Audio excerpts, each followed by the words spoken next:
Yes.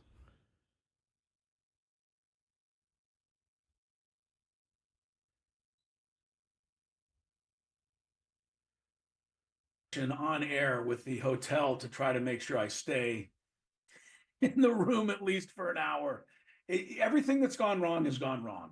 But no, it didn't go wrong because we're on right now, which is going right. On the air. Which is going right.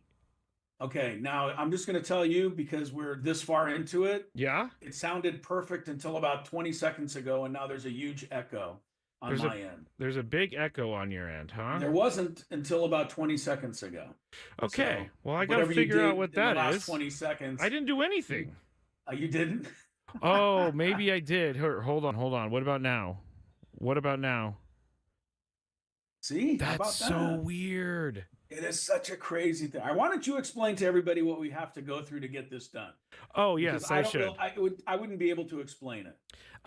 So right now we have Chris on camera on StreamYard, but because the way the board is, it's really there's a lot of feedback, and I can't even explain it, but just know that there's a lot of weird stuff that happens with the board. So he also has to be on Zoom, and Zoom is what is providing your voice. And so now we are on. I guess we weren't on, but now we are. You know, there's nothing that I love more than when the chat gives me negative 30 seconds to fix something on the video. And the chat knows I love them, but at the same time, it's like I get no time to fix these things. You guys have no idea how hard we've worked to do this. So we are so glad that you were with us. I have to tell you, I also had to set this microphone up. Can you see it? Yes. Okay, this microphone. Now, here's the funny thing. When I was moving this control earlier this morning to tighten or loosen the mic a little bit, I pulled the knob all the way out and the microphone started to fall apart.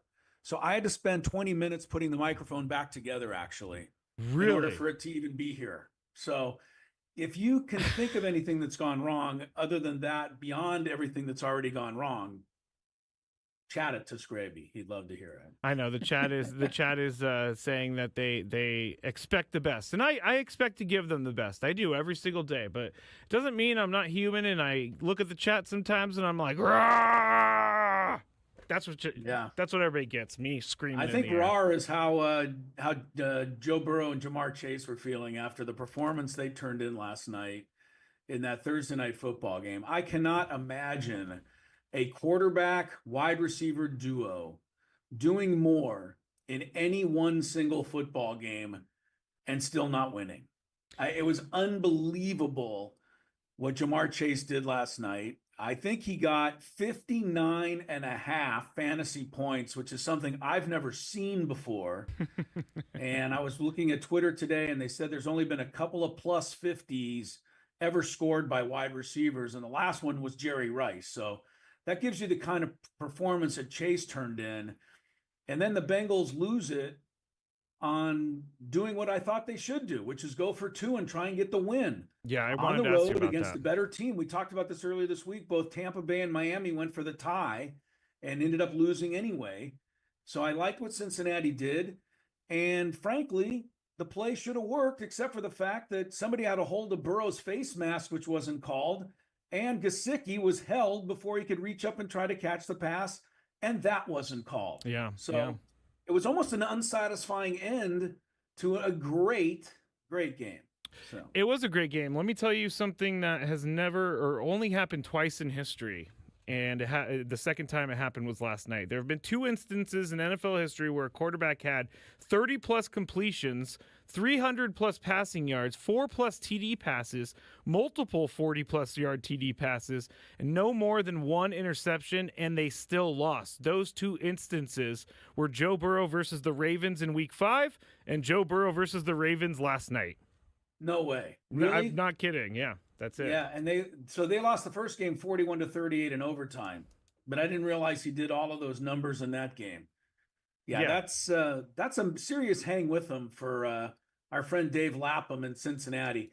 The color guy who's always yelling over the broadcast. Yes, of course. I can only imagine Dave at the end of that game last night. He probably yelled something like this, Scrabe. Uh-oh. Wait, hold on. I got to get there first. I didn't know we were going to do the Washington football horse sound. And logo that had to be the reaction of Dave Lappin after that game last night, and every Cincinnati Bengals fan. I Seriously. feel for you. I mean, I don't know what you can do. You can't do much more than that, other than, of course, asking your defense to try to stop the unstoppable Lamar Jackson. He is pretty unstoppable. I have to say. In the fourth quarter, he was, right? He passed for 200 yards in the fourth quarter. That's an 800-yard pace. Yeah, I guess so. It was pretty good. That move for Derrick Henry might have won them a spot in the Super Bowl because it changed their entire team. Same with the Eagles. I think the Eagles getting Saquon probably gave them a spot in the Super Bowl because he's that much of a game changer. Well, Derrick Henry's no doubt a game changer to that level. And the play that Lamar Jackson made where he retreated 25 yards and then cut to the right sideline and then ran out of bounds, only he didn't run out of bounds and kept tiptoeing down the sideline until he got to the goal line from the 40-yard line in. Yeah. I don't know that anyone's ever done that. I don't think anyone else can ever do that except for him. And, that's incredible. But the problem Baltimore is going to have, those defensively, I've always felt the Ravens had a knockdown, snot-nosed defense. Not anymore. And they don't have that this year. So that could keep them from getting to where they want to go. We'll see. Big news, Chris, you were traveling yesterday, so I want to get your thoughts on some of what we talked about yesterday on the Padres, but you alerted to me to this earlier. Kevin Acee tweeted that the new multi-year contract for Padres pitching coach Ruben Niebla has been finalized, so people can breathe a sigh of relief. That's a huge sigh of relief. I don't think there's any other question. There's any other way to say it. I was trying to think of this when I saw this news today, and I'm not quite sure where to compare it to. But if I told you out there that you could only have Ruben Niebla back, or you could have Jurickson Profar back, I'll even say that. And hopefully they'll end up getting them both. Yeah. But I think you would have said, we're going to have to take Ruben Niebla. He's that important. So this is a huge signing. I give AJ Preller and the Padres a lot of credit because Ruben Niebla, frankly, had all of the cards here, didn't he? He could have held out for pretty much anything he wanted. You know what he should have done? He should have hired me. I would have gone back through all the press conferences. I would have clipped every time one of the pitchers says that Ruben helped me. I love Ruben. Ruben's great. And then he could have just given that to the Padres and just walked out of the room. And then there's his negotiation. It's just a mic drop. It is. I mean, that's all. Yeah. Ruben Niebla basically could walk into the contract negotiations and drop the mic and walk out until the Padres figure it out. So, I think part of this is probably, hey, look, it helps. It works when you treat people right. It works when, you have a good organization and you take care of your people. Now, I don't know what happens behind the scenes with the Padres versus Ruben Niebla, and I don't know, maybe he needs something for his family. Maybe he needs something to help him move into a new house. Whatever it might be off the field that we don't know about, my guess is the Padres and Ruben Niebla have a great relationship, and they've worked well together, and Ruben wanted to stay here. Because if he didn't want to stay here, he could have pretty much chosen where he wanted to go. He deserves the Lincoln Riley treatment. Even though Lincoln Riley buy him a new house, sell his other house, give him like a free jet, basically, pay him $110 million, whatever Ruben Niebla wanted, he should have got. And I'm glad that the Padres are focused on keeping this coaching staff together because the last 3, 4, 5 seasons, it's been almost different every single year, and it looks like they're going to have a pretty similar look to what they had last year. Well, the one place that's been similar the last few years is with Ruben. So, that's these true. pitchers, they need Ruben Niebla. He obviously wanted to be here. I give him a lot of credit because I think he could have probably asked for more than the Padres really were comfortable paying. And, I think he could have gotten it elsewhere, but how much is too much or how much is enough? And I think Ruben Niebla said, you know what, I'm happy here. This is where I want to be. And I'm not saying he took any lousy contract. Yeah, we don't even know what the contract details are. We don't know what he took, but I'm assuming that he might have been able to, go out on the market. But great that he hasn't. This is a huge relief for any Padre fan, and I think all of the pitchers on this staff who would have been smart to chip in on his contract and help keep him anyway. Yeah, right. They all Ruben, said, we're paying you $6 million. The good news is Musgrove, King, Cease, Suarez, everybody else, they're all chipping in an extra 500,000. yes, So you're good. absolutely. This is a very good thing. I guess when we get back, we could talk about some of the buzz at the GM meetings and I guess, they haven't set the payroll yet, but Kevin Acey gave us an indication of where it's going to go. So I wanted to get your thoughts on that as well. All right, we'll do it. I'm so glad to be here, everybody. Really, I know it was a shaky start for all of you out there, but We got we it. worked really hard to make this happen, and my applaud to Skraby for pulling us through here. You know what I'll do, Chris? People might be very, very, very surprised in this, but I doubted our setup here today. I doubted if it was going to work, but it does. Here we are. There you go, Chris. There you Hey, go. I'm all right. This is actually me live and in color from my hotel room in beautiful, and everybody should come here, Davis, California. More Gwynn and Chris. More Gwynn and Chris coming up.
Back here, Gwynn and Chris, 97.3 The Fan. Chris Ello up in UC Davis. Matt Skraby here in studio. Tony taking his first day off since the Padres season ended, so he gets a much-deserved day off.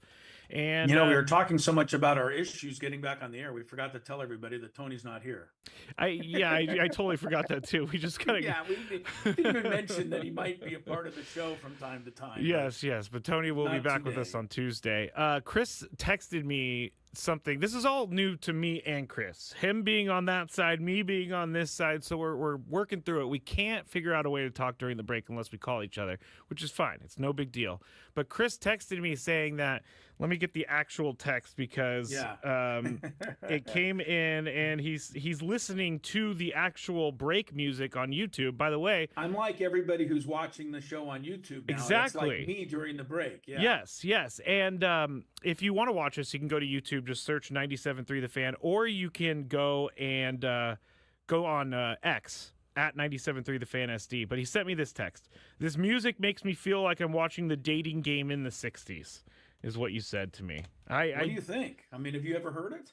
Oh, I put it in there. So yes, I've heard it at some point. You're the one that chose that music to be our commercial music. That's pretty funny. It's kind of a controversial thing in the YouTube chat because some people like the music, some people absolutely hate the music. Really? Some people absolutely hate the video games, some people like the video games. So I'm trying to find different ways. I've seen that before when I'm in studio, but I never knew what the music was that was playing, that was accompanying the video game. Okay. Video. I'll put it. I've never heard it before. It's I don't know, Scrabe.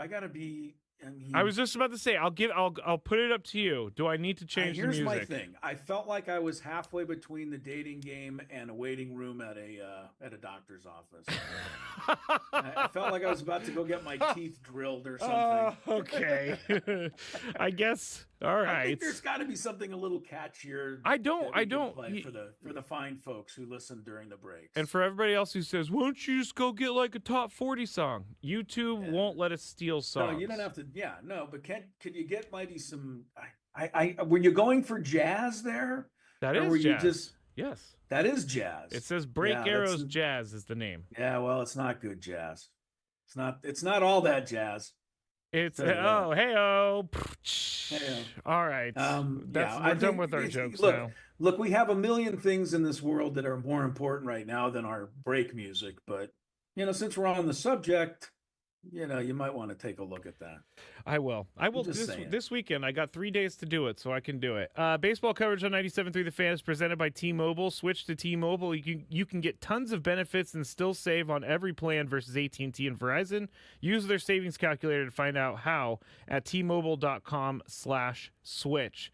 Now, yesterday, Chris, or actually Wednesday night, near the end of the night, Kevin Acee sent an article out detailing the payroll a little bit, and the payroll commitment for this year heading into 2025 already exceeds $200 million, and these totals don't even account for at least the starting pitcher or replacing or re-signing Jurickson Profar.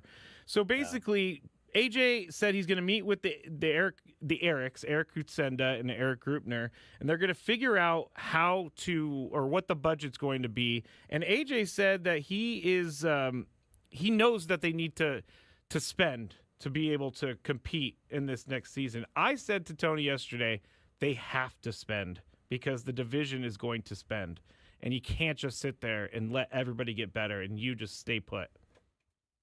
I think you have to too. I think you've worked yourself into this position, which is a really great position for all of us. You've given you had the huge payroll 2 seasons ago. You were able to get under the luxury tax last year, but in doing that last season, you made a run, to what a lot of people think could have been the second best team in all of baseball by the time it was over. I don't think you can take 2 steps back from that under these circumstances, right? I mean, you basically have now told everybody, you told us you were going to do this 5-6 years ago, that we were going to contend every year. Now you're actually doing it. I think you've got to keep the payroll up to give yourself the best chance to keep doing that. And I'm not, trying to make it sound like this is a demand. I'm just trying to look at the landscape out there, and the landscape I see says Padre fans are expecting to make another run next year. And if you're going to do that, you're going to have to sign somebody like Jerks and Profar again. You're going to have to sign, another starting pitcher somewhere. You're going to need a shortstop wherever you get that. And you can't go into the season without those things.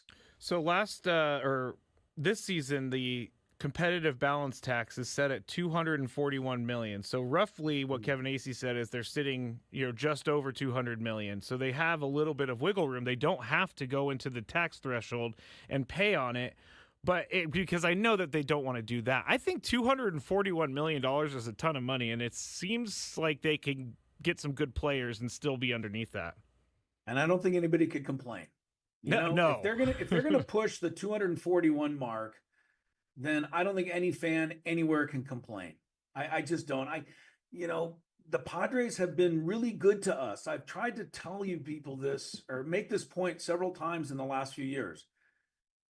Go through Padre history. Go through the entire 56-year history of the Padres. Go through all of it. Take a look at the records every year. You're never going to find as good of a stretch as they've had these last 5 years, 6 years, 2020 through 2024, 5 years, 5 seasons.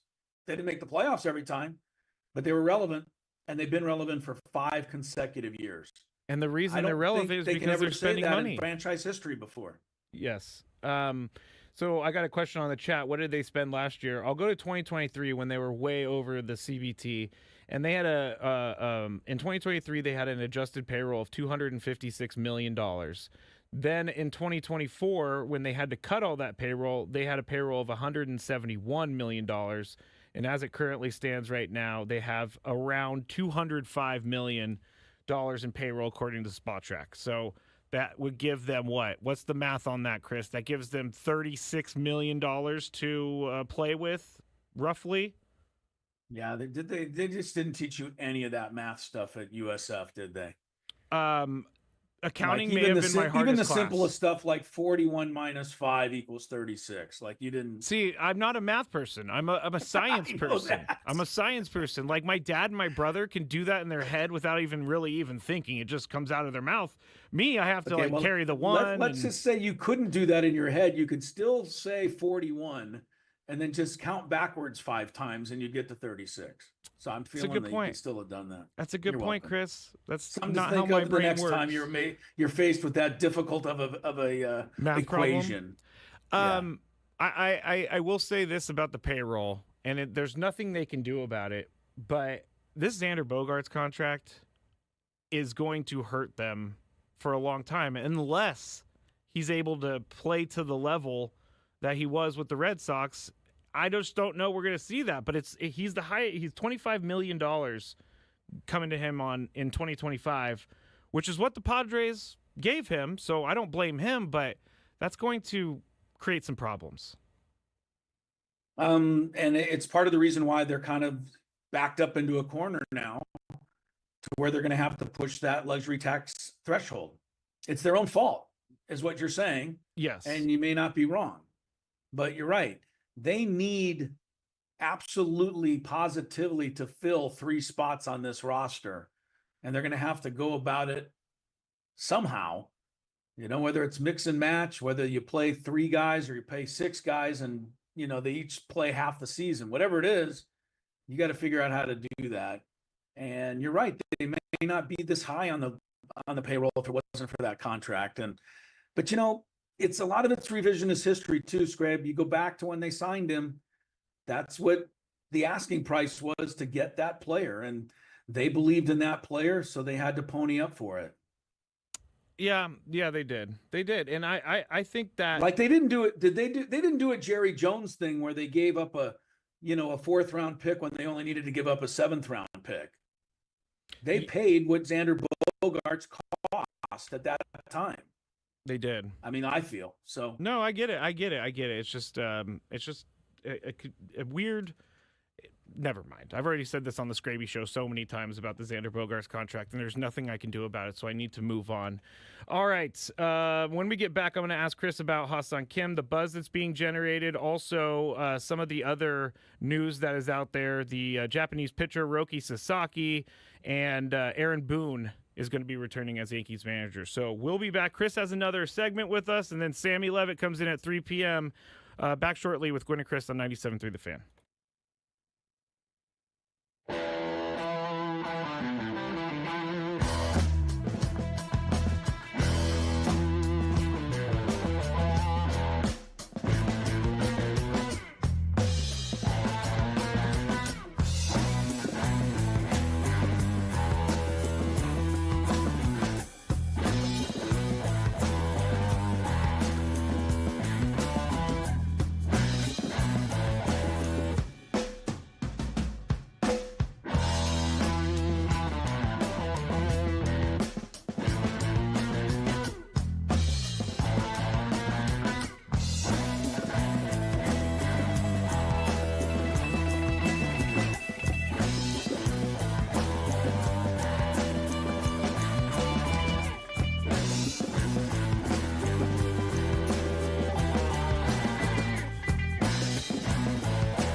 2:38 here on 97.3 The Fan.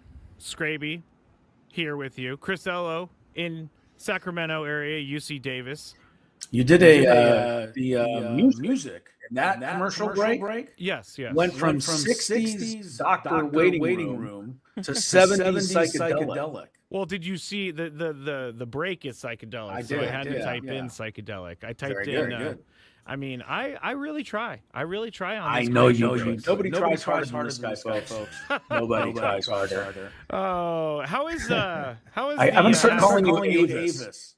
Oh, You don't know why? Because Avis always had to try harder. They were second place or something. There's an echo now. I mean, I know it's been crazy. Right. And you got Chris Ello under your name and Matt Skraby under my name. Here we go. I know the people out here who There aren't we watching, go. or people out there that aren't watching YouTube are like, will you guys please stop talking about stuff I can't see? But you should check us out on YouTube when you can. Just search 97.3 The Fan because I think we're pretty entertaining. I hope everybody's having a relaxing drive home out there today, but we're certainly probably not helping you relax. I'm sorry to say. No. All right. We are going to talk about Ha-Seong Kim right here, Chris, because Tony and I talked about this yesterday. The GM meetings have created a buzz of Ha-Seong Kim that many teams are going to want him. And according to a source, Kim has already generated lots of interest. The Giants are focused on signing him. The Brewers have also are connected to him. But the Giants appear to be this team that really, really wants him. And I told Tony yesterday, I actually do have a source in the Bay Area, and that source told me they are willing to pay more for Ha-Seong Kim because they really, really want him. The problem with that is for at least 2025, he's not coming back until June or July. And the Padres can't afford to have someone not come back until June or July. So anybody who signs him for 2025 is going to be getting half of Ha-Seong Kim. I've told you from the day before he left that he wasn't coming back, and I'm okay with that. Yeah. I mean, I made my peace with that, right? You guys, first of all, everybody knows Ha-Seong Kim was not my all-time favorite player. It stems mostly from his adventures on the base pass. It also included the fact that he only hit .230 last year, and he was nowhere near as good defensively as he was the year before when he won the Gold Glove. Are any of those things inaccurate? No, not at all. So, he did hit the occasional home run. I think he ended up with, he's in double figures, 15, 16. But I just don't think Ha-Seong Kim is a gazillion-dollar shortstop. And if somebody else does, I can't do anything about it. Let them. And if he comes back and hits 300 next year, and hits career highs in home runs and steals, and wins another Gold Glove like he's probably capable of, then we just have to suck it up. I'm sorry. I don't see how he hits better up there at Oracle Park than he would in other stadiums. I know Petco Park is not exactly the best or the most hitter-friendly park, but Jorge Soler last year went there, and then he was gone before the trade deadline. So, and it was not because of anything, he wasn't playing terrible. It was just... No, he wasn't hitting the long ball. Yeah, exactly. Look, there's only one person that can hit a home run at Oracle Park consistently, and he's not in the Hall of Fame. Barry Bonds. Yeah, he's the only one who can consistently be counted on to be a home run threat. That, I saw something, we were talking last week about Pete Alonso, maybe going to San Francisco. They've got a lot of money to spend. Pete, don't do it. Your whole world is about hitting home runs. You bring no value of any kind in any other department. So if you go to San Francisco and go from 38 home runs to 22, they're going to run you out of town. Yeah. So I don't think, but Ha-Seong Kim's game isn't necessarily home runs. I mean, He adds that as a little bonus piece. So I think he could be successful in San Francisco. Like I said before, I'd be scared in the sense that he could go somewhere, he could return to form of 2023, he can win the Gold Glove, he can hit 280 instead of 230, and then we're going to say, man, we really blew it. We let him go. But we didn't let him go. We can't afford to keep him. There's a difference. Oh, I agree with you. I just don't think the Padres are in a place to be spending on a guy who's primarily really, really good at defense, because right now they need to maximize all of their salary. Well, and as you said, only good for a half a season.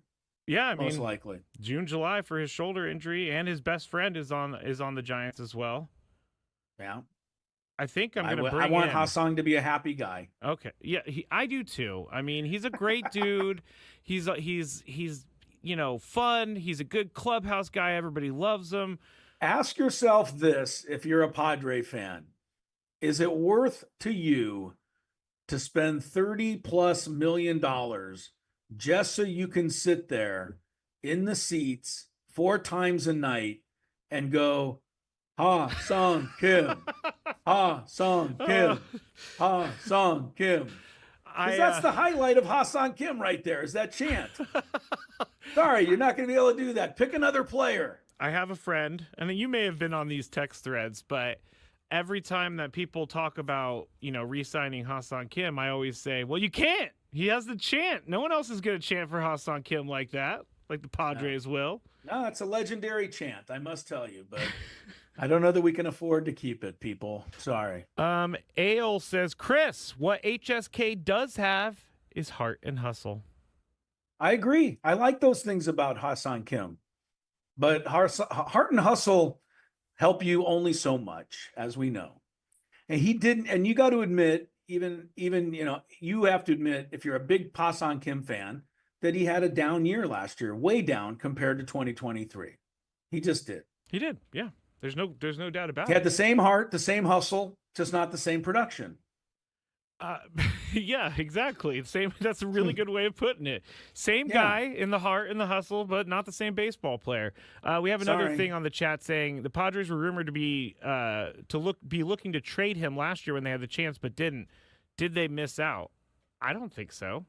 And we don't know what was offered to them. We don't know if there was an offer. That's hard to talk about because that's all hearsay. And then obviously he got hurt. So when he get hurt, that's the end of that trade talk. So if anything was percolating, it would have died right then and there. That's true. Am I the only one that doesn't mind it too much if Xander Bogaerts plays shortstop and Jake has to go to second and Arise plays first and you sign somebody pretty cheap to come in the late innings for defense? I know nobody wants to do that. I don't know. But for some reason, I think that could work and be a very cheap way of working that issue out. Luis Arise, I just think that he can't play every day at first base. I know he's the worst first baseman everybody says in the world, but you didn't say that. But people say he's the worst. He brings you nothing but the batting average. He's a terrible defender. I didn't see a terrible defender. I didn't. I saw him make a lot of really good plays over there. I certainly liked him better than Donovan Solano, who was kind of the other option at the end of the season at first base. Yeah, no, that's true. I don't know. In a perfect world, you'd move Jake to first, you'd move Xander to second, and you'd get a new shortstop. But can you afford to do that? And if you and stop me before you say Jackson Merrill goes to shortstop. Okay, fine. Then you need a new center fielder. You're going to need to fill in somewhere. Yes, I do love those retorts whenever I'm going back and forth on social media with someone. They're like, well, just move Xander or Fernando into shortstop. Everything will be okay. I'm like, I don't think it'll be okay at shortstop, but you get another position. Yeah, who's going to play platinum glove right fielder? Not anyone on the team right now. No. Okay, so Aaron Boone, the Yankees picked up the option on him to return as manager. I didn't think there was going to be any question about this after leading to the World Series, but, New York is a tough place, Chris. Yeah. I was there. I barely survived 5 days. Did you see Aaron Boone while you were there? I didn't see Aaron. Well, no, I think I did. Oh, yeah, I was at Yankee Stadium, so I actually might have seen him just from far away. He didn't know that I saw him. I think he's a good manager. I think the Yankees have a good guy there. Did he manage perfectly in the World Series? I don't know. Ask yourself this. Did his guys play well for him? Not really. No, they didn't. And anybody's going to – a lot of people said, well, all those mistakes that the Yankees made are a reflection of a bad manager. Get out of here. Every team covers first base for 6 hours a day in spring training. The fact that Garrett Cole did not run over and cover first base on perhaps the biggest play of the entire season is his fault. Can you Do not try to blame that on Aaron Boone. Can you say that Aaron Boone should have been reminding these guys of the simple things like that? Because it was such a big moment. Before there was a ground? Before, you mean in that situation, should every manager in baseball yell out, "Hey, if there's a grounder to first, make sure you cover the bag"? No, but like before the game, when you're talking to everyone, remember the little things. Cover first. Do the backup. But who's to say he didn't say that? You're right. I mean, I don't know that he did, but I don't know that any manager does. That would be micromanaging. Garrett Cole's a big boy. He screwed up the biggest play of the season for the Yankees. It's as simple as that. And Aaron Judge didn't help because he dropped the fly ball, and Aaron Boone didn't drop that one. So true. Yeah, I think the Yankees managing situation's fine. He got them to the World Series. You could have a subtraction by subtraction there. If you, Yes. you know what I mean? If you subtract him, I think you could go back, be careful what you wish for. I like Aaron Boone. Me too. And he's funny when he yells at our umpires. And he gets kicked out of games because he yells at umpires so often that doesn't even matter if he said anything. I think it was Hunter Wendelstedt that kicked him out of the game for the guy behind him yelling. How about at the video of him when he walks out there and draws a line on the outside the plate and then pretends he's an umpire and punches the imaginary hitter out? That's pretty good. The umpire's standing there looking at him like, "You are crazy." And then you're out of here too. When Aaron Boone doesn't care, they don't get like fined for this stuff. So an ejection in baseball really doesn't mean a whole lot to me because also get your money's worth. The manager ejection, because the player ejection obviously changes the entire game, but a manager ejection to me doesn't really make a big difference. If anything, it rallies the troops. True enough. All right, so we got a couple more minutes before you head out to UC Davis. You got anything on your mind before you go? Well, I was going to just, I didn't get a chance to talk about the Aztecs and UCSD Wednesday night. I thought, first of all, UCSD is a good team. And I know that they're not going to win the national championship, don't get me wrong. But they played they're well coached. They don't make a lot of mistakes. They nailed some deep threes. And the Aztecs are a work in progress. So I think a lot of people think, well, man, we didn't blow them out. We're going to be terrible this season. All you have to do is go back to last year when they beat UCSD by 1 point and they still ended up in the Sweet 16. So I don't think you should look so closely at the final score. I think a lot of Aztec fans are doing that. They're kind of panicking. We don't have much. We're not going to be this. We're not going to be that. How are we going to replace this? Jaden Ledee, et cetera. You got to give this team some time. And I'm telling you, if you look at their schedule, after they play Occidental, which is their next game, they're going to have Creighton. They're going to have Gonzaga. They're going to have Texas A&M. They're going to have Oregon. Yeah. They're going to lose some games here, but it's all going to be okay because Brian Dutcher is going to be collecting data and is going to be putting this team together to hit its stride again in January and February. And I believe that there's enough talent in there, to make this team a legit contender again in the Mountain West, and therefore a legit shot to get into the NCAA tournament. Go ahead. Did you see where ESPN's Jay Billis ranked them in his top 68? He had them in there. He had them in the tournament, but he also had them 6th best in the conference. But we also 5 other conference 60th. Teams above them. 60th is where he ranked them out of the 68. Yeah. 6-0. I know. That's enough to get in the tournament. I don't care respect where Jay you Billis get in. a lot, but why does no one think this team is good before they show that they're good? Because they have nobody returning. And the only returning player they have is on the bench right now, injured. Yeah. I mean, when you don't have a single returning starter, unless you're Duke or Kansas or Carolina, you're going to have to prove it again. And I think Brian Dutcher and his staff and his guys are going to go about trying to do that. And I think they'll be fine. Reese Waters didn't play the other night. I was happy to get a win. They did enough down the stretch. And Nick Boyd, by the way, is a really good point guard. Don't look past this guy. The FAU transfer? Yep. He took a charge late in the game that really helped That was him. big. That was big. And I think it was Miles Bird had filled the stat line, as you said. He played really well. Oh, yeah, Bird was great. And now you got to get the kids on the front line going. We got 1 point out of my guy, Magoon Gwath. Come on, Magoon. Hey, be better than one. Remember when their coach told us that he was going to be up and down throughout the year and we need to take That's it what easy they on said. him? Yep, that was a down. So he'll have some ups. He'll have some ups for sure. Real quick, Chris, the Aztecs football team plays tonight against New Mexico on the Snapdragon Field. Yeah. I don't know. I mean, both of these teams have 3 wins, so it's not like they're powerhouses, but this is an important game for the Aztecs because they're trying to make a bowl game. Right. The Aztecs need to win 3 out of their last 4 to make a bowl game. And one of those 4 is against UNLV, that they're going to be a huge underdog. So they got to take care of business tonight. I would say good luck to Sean Lewis. Good luck to the Aztecs. And everybody watch your ankles. Make sure you tape them up before you go out on that hazardous field. Hey, remember they said that it was giving them an edge, which I Well, love that they hopefully they'll turned have that an edge into it tonight. because Hopefully they'll have one. The NWSL too. I know I'm just throwing news topics at you, but you're leaving, so I'm going to ask you about this one. The NWSL has gotten rid of the draft. Did you know that? The player draft, rookie draft. No, I did see that the Wave signed a player right out of college. Yes, that means they don't have to draft them anymore. Is that the whole point? Exactly. You get to make your choice as a player where you want to go, and it's supposed to help compete with the overseas leagues as well. Tony and I were like, we need a couple years to see how this goes because you could just stack a super team if you just keep getting all the best players in the country. Super teams isn't a bad thing for the NWSL at this point. I think they would give them some needed attention. They're getting plenty of attention. They're making great inroads, but it wouldn't hurt to have a team go 30-0.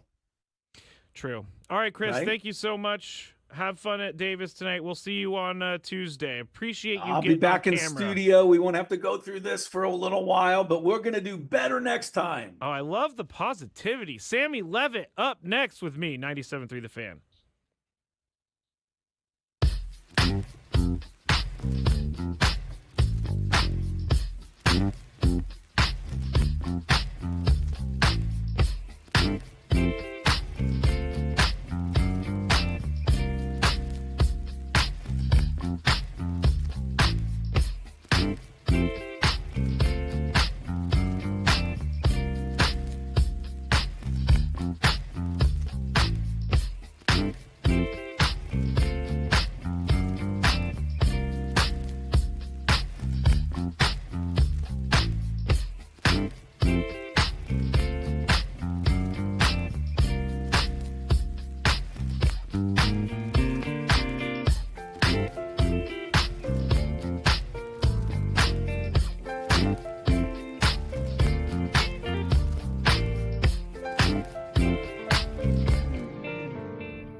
Welcome into the second hour of Gwynn and Chris, 97.3 The Fan. I'm Skraby. Chris is off doing his basketball thing. Tony is off enjoying some time off. And now, for the rest of the show, Sammy and Skraby. Sam Levitt in studio, everybody. Hello, Sam. Hey, what's up, Scrabe? Good, Not too much. Good to be here. Hey, beautiful day in San Diego. Could be playing pickleball, could be at the beach, could be enjoying a nice beverage somewhere, enjoying the sunshine. But hey, Friday afternoon, beautiful day. I'm here with you, man. Thank you. Great to be here. It is Where awesome. else would I rather be? Nowhere. I mean, literally nowhere. You want to be sitting in that chair right now, looking across the way, looking at me. So we got 3 hours of Sammy and Skraby. We also have a countdown. There's so much, baseball and Padres news to talk about too. There is A little bit. a little bit. We'll get into that. That was sarcasm. Yes, I know. I mean, you had your first show inside San Diego baseball, Well, that's the Sam thing. Levitt on I already Wednesday. spent so much time talking about the Mike Schultz extension, and now we got reportedly Ruben Niebla also officially signing a new contract, which is outstanding. Outstanding. And happy for Ruben, and super happy he'll continue to be around. But I don't know that that's that'll give us 3 hours today. No, but that's why we have some things planned, Sam. Well, which good. The countdown we're going to do at 3:40. Good. And it's top 5 movies we haven't seen that will surprise people. Yeah, and I haven't seen any movies, so I think people are going to be pretty interested in my list of things that I have not seen.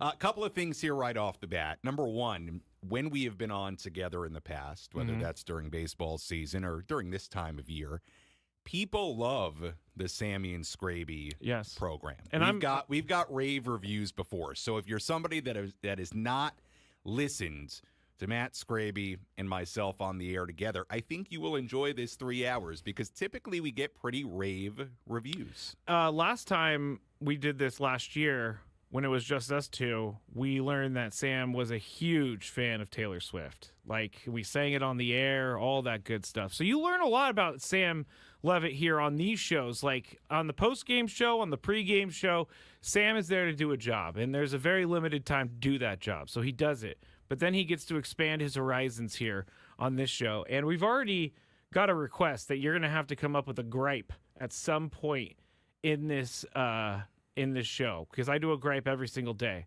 So you're going to have to come up with one little small gripe. Okay.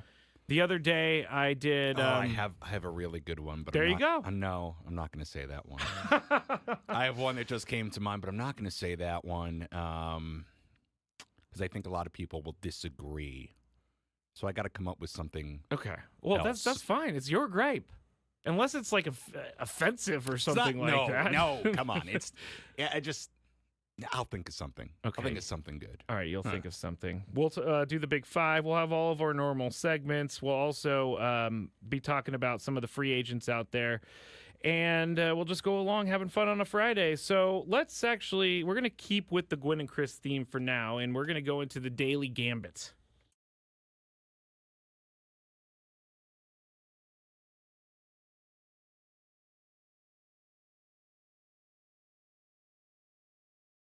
Sports. I think Washington is a mortal lock. Washington! Woohoo! If you answered yes, this is your segment. Just don't blame us when you lose. Well, nothing is ever your fault. It's your game. Take it. Gwynn and Chris go through the top bets of the day in the Daily Gambit on 97.3 The Fan. Daily Gambit is our daily sports betting segment here on Sammy and Skraby. Please, everyone, gamble responsibly. We're getting right into it here. I thought we were going to relax this first segment. I was going to talk about... We should have talked in the break. Whatever. I was dealing with the board. Okay, let's do that. No, you just played the intro. I know. I wanted to put you on the spot. Daily Gambit. I got plenty to say. I got plenty of criticisms to dole Skraby's way today. Okay.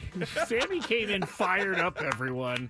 3:20, we'll be talking about Sammy's criticisms for me. First, we bet on the Bengals and the Ravens last night. The Ravens were 6-point favorites in the game. Tony and I both chose the Bengals, and the Bengals lost. Ravens won 35-34. That was a really bad game for a while, and then it got really good in the It second was half. slow starting, but yeah, the second half was amazing. Did you think that they should have called the holding on the other side of that play? Yeah, they should have done that. They also should have done the forcible hand to the face thing. Joe Burrow got his helmet ripped down on his face. Joe said after the game, this is what I like about Joe Burrow. He does not make excuses. No. And he said, I don't get many calls. And that's it. He's very good at not letting people know that he's rattled. You know, if I'm a Bengals fan and if I'm running the Bengals, how have they not put at all since the moment he arrived in the NFL a better offensive line? They tried after the Super Bowl year. That offensive line is so bad. He is constantly on his backside. Well, they've had some injuries this year, but last year they tried to fill it with free agency and they just didn't play well. But you're right. Joe Burrow gets constantly attacked by the defense all the time. Yeah. We had Lamar Jackson bet over under 8.5 rushing attempts in the game. Tony said under. I said over because of my fantastic stat that he always has 9 rushing attempts against the Bengals. And he had 7, so Tony wins that one. Deontay Johnson over under 20.5 receiving yards. Tony and I went over. We shouldn't have because he had 1 catch for 6 yards. Hang in there, Deontay Johnson fantasy football people. Zay Flowers over under 63.5 receiving yards. Tony went over. I went under. He was under with 34 yards. And then you have the Jazz and the Bucks last night in the NBA. The Bucks were 8.5-point favorites, and the Bucks smoked the Jazz 123-100. Both Tony and I took the Bucks. Final one, T-Wolves and the Bulls. The T-Wolves were favored by 9.5 points. Tony took the Bulls. I took the T-Wolves, and T-Wolves won 135-119. All right. That went quicker than I thought because I don't have any bets. We're not coming back until Tuesday, so we don't do any bets when we have a big. I didn't know that. Yeah, when we have a big So layoff that's like the that. whole daily gambit. I thought it would take a little bit longer, but now we're into relaxation mode. No, we can talk a little bit more about that game last night. What did I just want to say about it? Oh, Jamar Chase in one of our fantasy leagues. I have Joe Burrow in one of my I have leagues. Jamar Chase in the Odyssey League with Tony and Chris and all of them. I was facing Jamar Chase in the non-Odyssey League that we're both the in. Padres one? One of the Padres PR I'm so guys. bad at that one. No, so which league? One of the leagues I'm pretty good. The other league I'm bottom of the division. I'll check it while you're But anyway, I went up against Jamar Chase. So I think in the non-Odyssey league, I'm playing one of the Padres public relations members. They do a great job over there. Shout out to everybody on the PR staff. But that's my opponent. I think Chase put up 55, 56 points. 55.4. Unbelievable. Yeah. 55.4. And Burrow had a nice night. I think he was 30 plus. He had 33.72. See, that's the problem with the Padres league. Not that there's a problem, but the scoring is 4 points for passing touchdowns instead of 6, like the league we're in with Tony and Chris. Oh, I didn't even realize you had the option to like change Oh, how yeah. it's scored. Okay. You can give no points to touchdown passes if you want to. You can customize everything. I'm 2-7 in that league. I've had some of the worst, closest results. What am I in that league? You are. Let me go to the league. You know who's leading the entire league? Kevin Acey. He's 8-1. He's rolling. He scores a ton of points. But you're actually you're tied for second right now. You're 6-3. Yeah, the Odyssey League has not gone as well. Let's go check that one out while we're here. I think that's the league where I've got Devin Singletary as one of my running backs, and he's barely even getting carries anymore. That's true. He's not doing well. Yeah. Let me see. The league for the other one, Sammy Love, 3-6 in that one. Oh, I got some time. Yeah. Anyway, that was a good Thursday night game last night. I watched most of that second half. I love Joe Burrow. Lamar was excellent. I thought that final touchdown pass, the little like 3-pointer type pass, a little hop and throw, that was awesome. I'll tell you what though. So the Bengals are now 4-6. Yeah, they're in trouble. They're in trouble. I love Joe Burrow. I do too. I don't count them out because they have started slow a couple years now. I think Joe Burrow in the first 5 weeks of his career is not very good traditionally. Well, the Bengals get off to kind of a rough start and every year, and then they turn it on. Yeah, but 4-6, you're living dangerously. You're living very dangerously, especially even with the 17-game schedule. But my thing about the penalties at the end of the game, because they had this a couple weeks ago with the Vikings and the Rams, and Sam Darnold had his face mask pulled. There was no call. I don't understand how you're able to review everything, and then you have this whole expedited review from the booth. How they just don't make it legal for the people in the booth to see the face mask and then throw the flag. I think you would have to. You have to make this right. Well, I think you would have to have it. I don't think you want a game where you have the ability on every play to call whatever penalties weren't called. I agree with that, but these are something on every play you could these are probably call. game-changing, game-losing maybe plays. It's a final 2 minutes type of thing. Maybe it's only certain calls, like roughing the passer, like I don't know. Maybe it's like a final 2 minute type of thing. I can get behind that. Yeah. Just like they do when they go into the 2 minutes, you don't have to challenge. The challenge is always done by the booth. I like that, but they have to figure out a way to stop letting this stuff impact these games. Now, and I know that people are going to be. I'm not even looking at the chat because I can already feel the people on the chat. Stop worrying about the chat. Shout out to the YouTube chat. Can I say something? You are constantly worried about what the chat is saying. I love you, chat. Just say what you got to say and stand on it, Skraby. I do stand on it. Have you ever listened to this show? I've never backed down from one of my crazy opinions, but yes, this has been going on forever. That's what usually I get. It's not new. This is not new. I know. I understand that. But why not make it better? We can go forward and make everything better. Yeah, I like the final 2 minute idea. That's not a bad one. I will say it was interesting though last night with that game because Al Michaels and Kirk Herbstreit, they clearly thought something should have been called. And Al Michaels, not that he was crushing the officials, but he was basically saying all these games, it's always something, right? It comes down to, which I think is just kind of football. What was interesting, because I watched the first, 10, 15 minutes of the post game on Prime. All those guys, whether it was Ryan Fitzpatrick or Andrew Whitworth or Roger Sherman, who else is on that? Richard Sherman, Tony Gonzalez. What did I say, Roger Sherman? Yes, I don't know who Roger Sherman is. I think he's somebody that was a little bit older than me at Northwestern who works in media. I think his name's Roger Sherman, Richard Sherman. Yes, Tony Gonzalez. Tony Gonzalez. They all took the side of you shouldn't call the holding, and there were different reasons for each of those guys saying it, but one of them was that it had, well, really both the holding and then the forcible illegal blow. Yeah.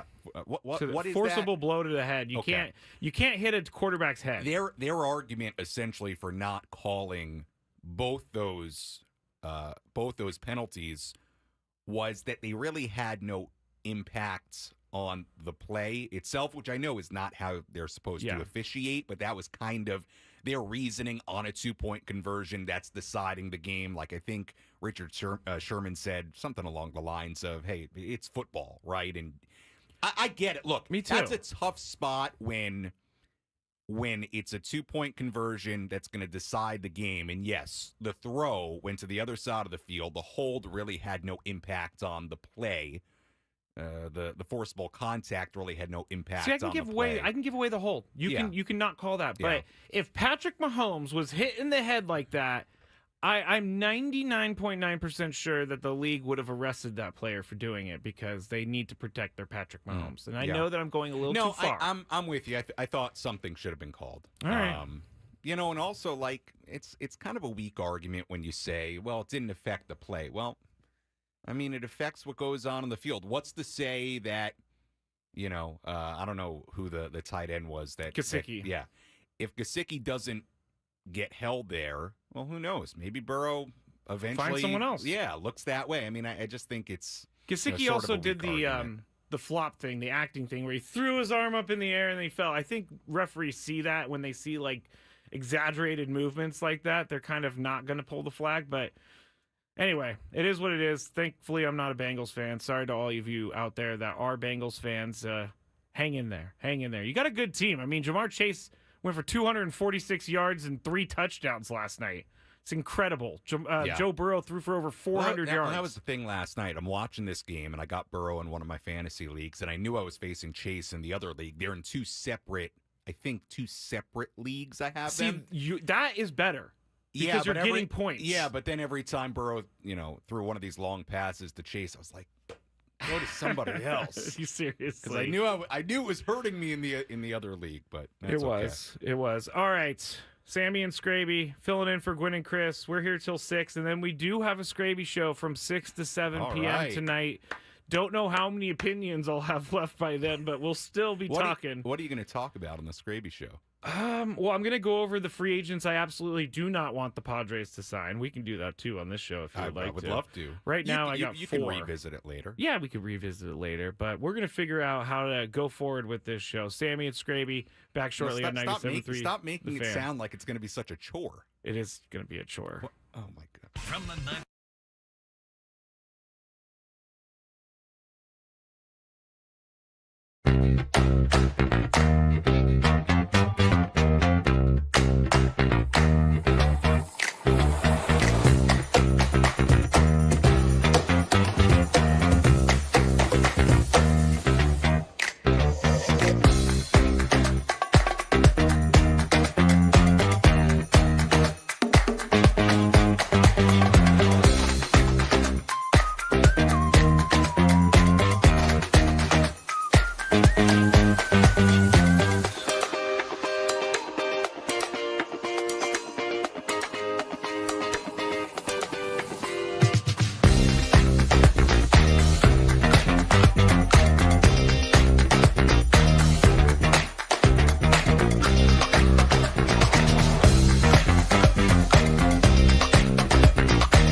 Sam took a time out of his Good, Friday. you should be. His Friday. He could have been at the beach, he I said could have right been now. playing pickleball. Will you stop with this pickleball? What? You talk about pickleball a lot. Do you understand how much pickleball I play now? No. In fact, when I'm not playing pickleball, I often am thinking about pickleball. I'm watching videos, getting TikToks about pickleball. Oh, speaking of TikTok. I don't think I'm going to hit it while we're on the air. Well, I don't even care. I'm still going to say it. Sam is closing in on 1 million. We're very close. Is it tickers or talkers? Just followers? Okay. He's closing in on 1 million. 1 million. I'm in the Let's room see. with a I'll give celebrity you- right I'll- now. I'll give you the latest update here. What number am I at? Now, I was really cruising towards this where I thought last night we could hit it on the air. This is, what am I at? Refresh. Come on. Well, Okay. way closer to 1 million Right than now, I am. I am just slightly under 983,000. Oh, I thought you meant you only had 183. No, Oh, so you I have have 17 more to about go. 17,000 left. So we're not going to hit that in the next few hours. Now, if I have another big boost here, or if How I are you getting these said boosts? what I mean by that is, I mean organically. You're just putting out the videos and people are enjoying them. Yeah, look, I don't want to get too into this because it's not that interesting and it's going to sound braggy. It's not braggy. Braggadocious. I'm asking you about it. Look, when you have, okay, I'll do that for you. When you have a video hit 75 plus million views in a few days, you get a boost of followers. What video was this? I'm not getting. Just into go to it. Sam's TikTok. Just I think go it's to called TikTok. Sammy. Anyway, Loves- so I thought no. maybe we'd hit 1 million. I've been doing this TikTok thing for a few years. So if we were going to hit 1 million on the show, I texted you. I said, hey, I might have to do a little filming. We might have to do a little something with it, but I'm not going to get there during the show. So Oh well, it's okay. That's still Missed opportunity. Still great. All right, we'll move on. We're going to talk baseball here in just a second, but this hour at 97.3 The Fan is brought to you by Buffalo Wild Wings. Head to your local Buffalo Wild Wings and try their new maple chipotle sauce for rich maple sweetness and a mild smoky chipotle heat. Or for a bit of kick, check out the new Cajun sauce for a rich blend of spicy and tangy pepper sauce. Stop by your San Diego B-Dubs or order now for takeout and delivery with Buffalo Wild Wings. Go. Speaking of B-dubs, I've been meaning to try. Now this is like an extended ad. That's fine. I've been meaning What's to try. happening? It's not that funny. I've been meaning to try the Buffalo Wild Wings Go. Oh, yeah. Have you seen that? Yeah, it's just So there's it's one in delivery, PB. right? Well, I don't know. Can you go in? Oh, I guess you can. Yeah. I think it's made for takeout. Okay, right? gotcha. Or I don't know. Actually, I would assume it's more of a takeout delivery type spot. I would assume you. Can No, go that in makes and- more sense. That Yeah. makes more So sense. anyway, there's one in PB that I just noticed. And you're going to do it. At some point, yeah. I love B-dubs. What's your favorite sauce? I'm not a spicy guy, so I like the barbecue or like garlic Parmesan, whatever variation they have of that. I'm a I mango- like buffalo. I'm a mango habanero Yes, guy. yeah, that's too spicy for me. You need to. We. There's a rub I like too. Excuse me? A rub, like a dry a dry rub. Yes, I know. We need to go up to the What's wrong Buffalo. with you? What's wrong with you? But someone pumped laughing gas into this room. I'm pretty sure of it. We need to go up to the Buffalo. Wild Wings up where we broadcasted from on Mira Mesa. Oh yeah, I missed that when you guys did that. We should go up there look, one of these days. You want to go? We'll go tonight. I can't do it tonight. Okay. You know, I What got do a you- Skraby show. And, Oh right. yeah. I got an early flight. Oh my goodness, what a tie-in. Speaking of Buffalo, guess where I'm going tomorrow? By saying Buffalo, I'm assuming Buffalo, New York. New York. You're going to Buffalo? I'm going to Buffalo for the first time ever. I have a wedding on Sunday in Buffalo. Really? And yes, I grew up in New York, but I mean, New you York grew City up, area. Yeah. Never have been to Buffalo in my life. How are the Bills home? You should go catch a game. Well, I won't because we have the wedding Sunday. I did not see if they're home though. Let me check. They were home last week, so maybe. That's true. Let's see, Bills. They are away away. Who are they playing? in Indianapolis, so Okay. that doesn't make sense. But I've never been to Buffalo either. I've never been to upstate New York. Speaking of, it's actually interesting. I'm having a very Buffalo week or so because I actually went to the Buffalo Bills bar here in San Diego, Okay. a bar in PB where the Bills fans congregate for game days. And actually, there were a ton of people there. It was a great time. Well, their team's good, so. Yeah, and it was a great time. And I was there Sunday, and I'm going to Buffalo for the first time a week later.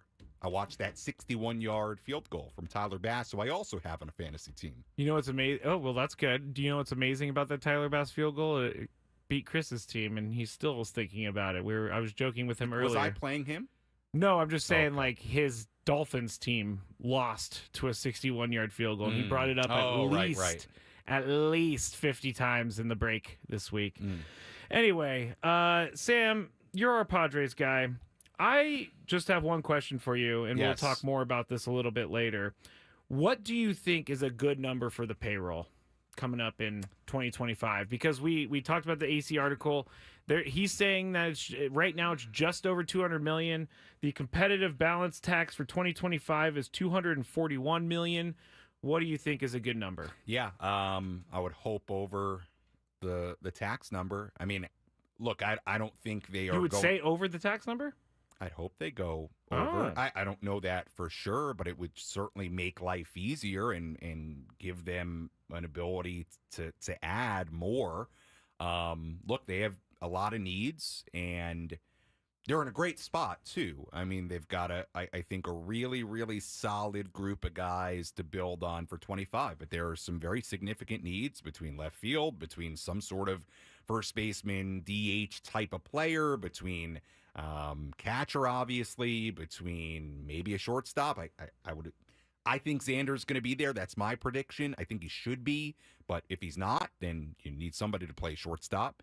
And obviously, starting pitching is, I think, a pretty significant need as well. So there are needs. I would hope they can go over the tax. I don't know, that to be the case or not. We'll see. But I mean, I think the best answer is as high as it possibly can be. It's not going to get back to 2023 levels. No. I don't expect them to sign, anybody to a huge contract. Like Juan Soto or something. Now, there are starting pitchers where would it shock me? No. Like, Blake Snell.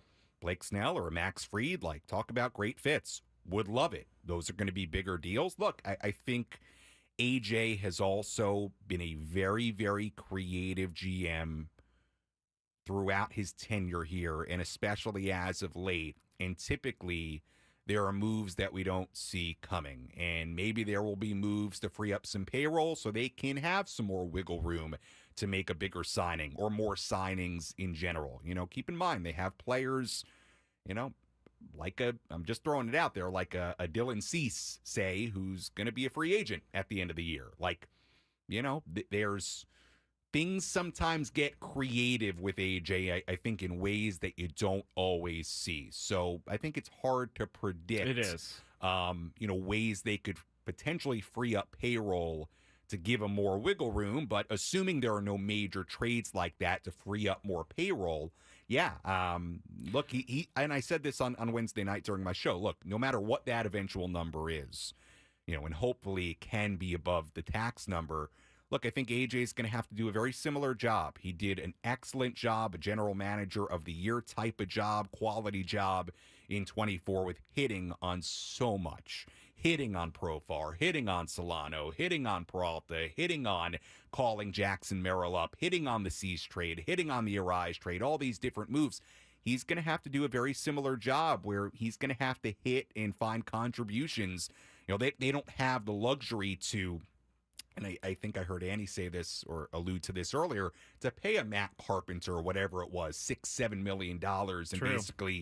basically give it away. get nothing. Right. They don't have that luxury anymore to do things like that. So when he spends the money, how he spends the money, you better get some pretty good value out of it. Yeah.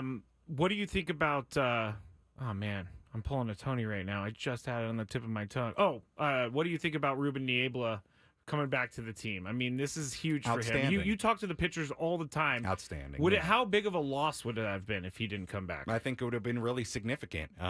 He's an extremely smart, hardworking, talented pitching coach. There has not been a single pitcher I've talked to on the Padres in my time covering this team that has not spoken incredibly high of Ruben. The results have been there as well.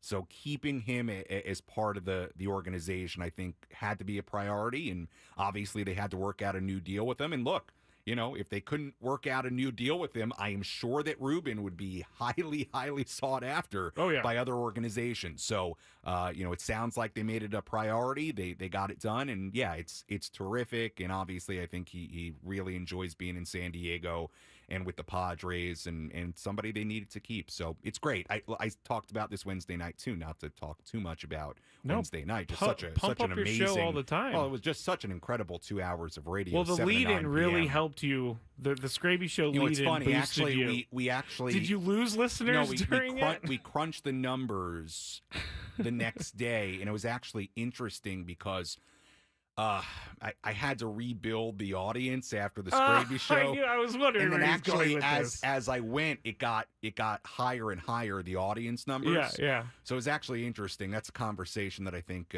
So are you management's going to have. Do you think management needs to move me down in the lineup? Move me to the 9 to 10 p.m. spot? Maybe I can do 6 to 8, You'll and then I do 8 to 9. 9. So I have to Yes. wait I'm around just- here for 2 I'm hours. just joking. I know. I'm being a We're little just mean having to fun. Skraby today. No, you did a fantastic job. What a lead-in it was. Oh, thank you. In all seriousness. What was I saying? I don't know. We're going to go to break, though, and you can figure it out during the break. What was I saying, though? You were talking about your show on Niebla. You talked about it on Wednesday. Well, I'll get back to that when we come back. Also, we have the countdown, which is the top 5 movies we haven't seen that's going to surprise people, and we got a lot more coming up. Sammy and Skraby filling in for Gwynn and Chris on 97.3 The Fan.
get into the countdown.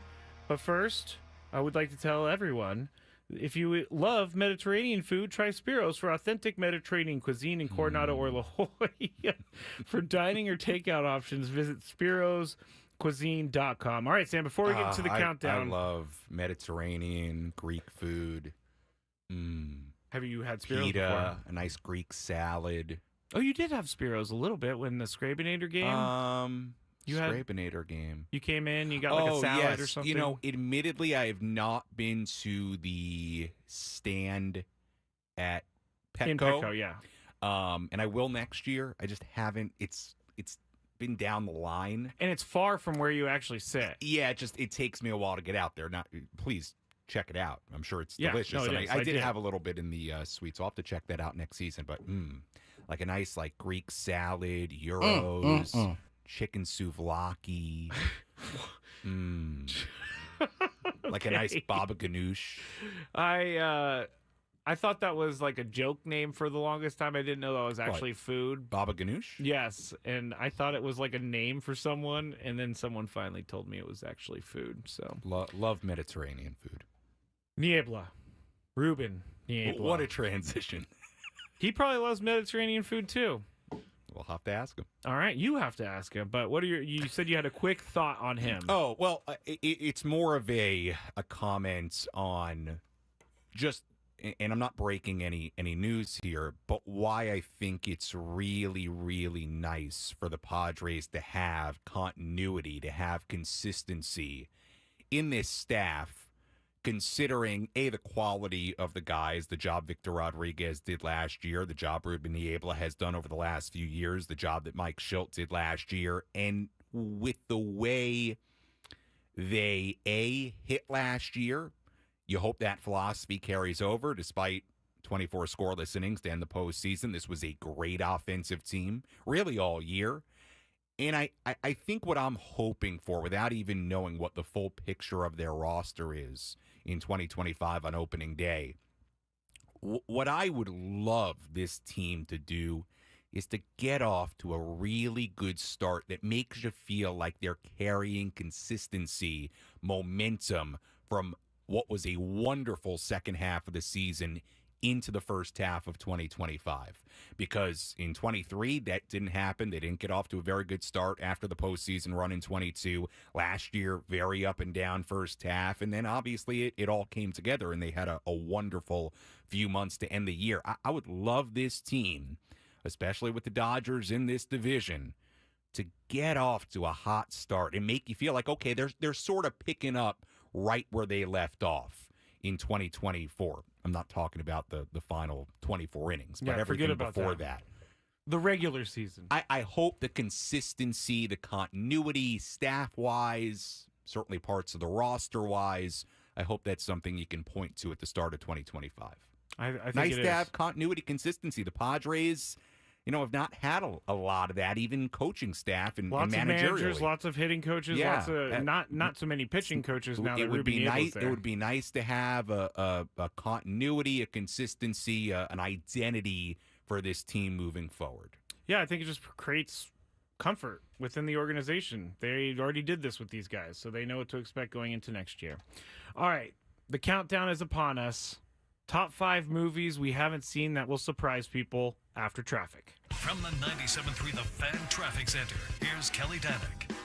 Got a few problems here, guys. Southbound 15 at University got a crash that is blocking the 2 left lanes. Also going to find on the westbound 8 just before the 805 collision involving several vehicles. It's all over to the right shoulder. East State's got a crash before Mollison. That is in the center divide. Couple vehicles involved.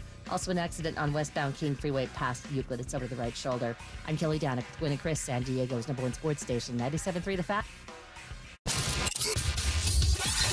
It's now time for Gwynn and Chris to rank their top 5 of the day. Gonna grip and rip as usual. But this isn't just a regular top 5 list. I love it. It sounds sadistic, but I love it. This is The Countdown. And it starts right now on 97.3 The Fan. So every Friday, usually Tony, Chris, and I go through our top 5 of something. Today it will be Sam and I. And again, it's top 5 movies we haven't seen that will surprise people. If you have any out there, you can leave them on the chat on YouTube, or you can go to Twitter at Matt Skraby, at Sammy Lev, at 97.3 The Fan SD. We'll get into it. Number 5. Would you like to go first, or should I go first, Sam? You go first. All right. My number 5 is actually a collection of movies. There's 3 on this list that ends up being like a lot of movies within the same universe. But my number 5 is never seen the Harry Potter movies. Don't have any desire to see the Harry Potter movies. Couple.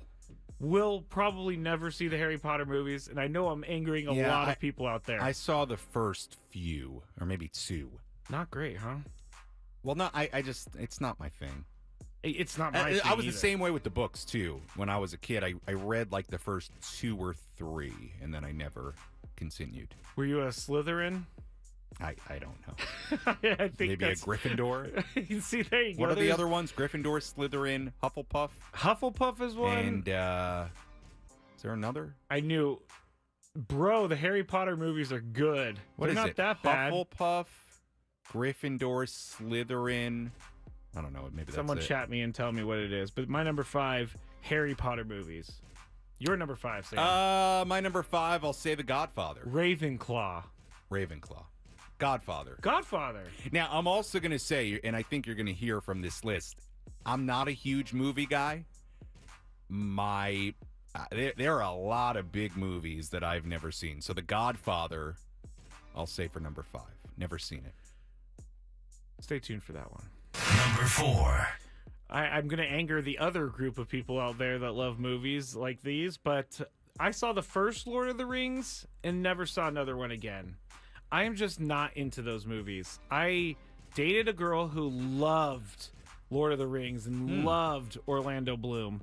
And so we went to go see the movie, and I was so bored out of my mind. And it's not that they're bad movies. I don't want anybody to think I'm bagging on the movies. They're just not for me. But everybody's always like, man, you never seen Lord of the Rings? You like all that weird stuff. Why don't you like that? Not for me. You? Number 4, Sam? I'll stay on that because you saw one Lord of the Rings, you said? I said, the first one. I've never seen any. You've never seen any of them? Not one of them. No desire to see them? So that'll be my number 4. I have not seen any of them.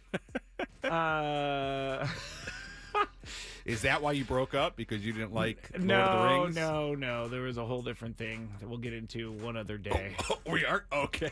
No, it was just more of like, there's nothing, there's no secrets. We could get into it later. I'm sure people would love to hear in the They've 5 heard p.m. hour. somewhat of how she broke up with me on February 29th. So every time we have a leap year, I think about that day. And I'm like, you had to break up with me on February 29th? I was very young, so it was a hard thing for me. This was a leap year. Yeah, and that's why we got on the conversation, because I brought it up that I was going to be bummed on February 29th. You're still bummed about it? No, even though this relationship was 20 years... 20 years ago. Makes me feel so old. I was 19 when this was all going down. Why are you still thinking about this? Only on February 29th. So, anyway. I would have loved to have met 19-year-old Skraby. You wouldn't even recognize that guy. He's just a different person. We'll talk about it one day. Number 3. My number 3, Sam already said it. I'm going to give you an offer you can't refuse. The Godfather.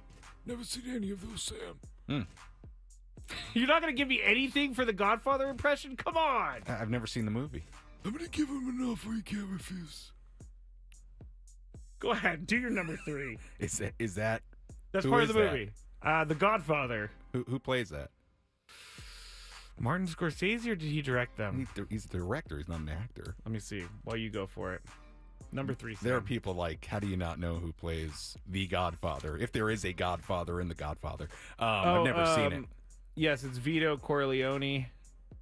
Marlon Brando is Okay. Al Pacino is in it. James Caan. I love all those guys. Okay, I need to see these. So this is my number 3. Let me say, I'm looking at the list here.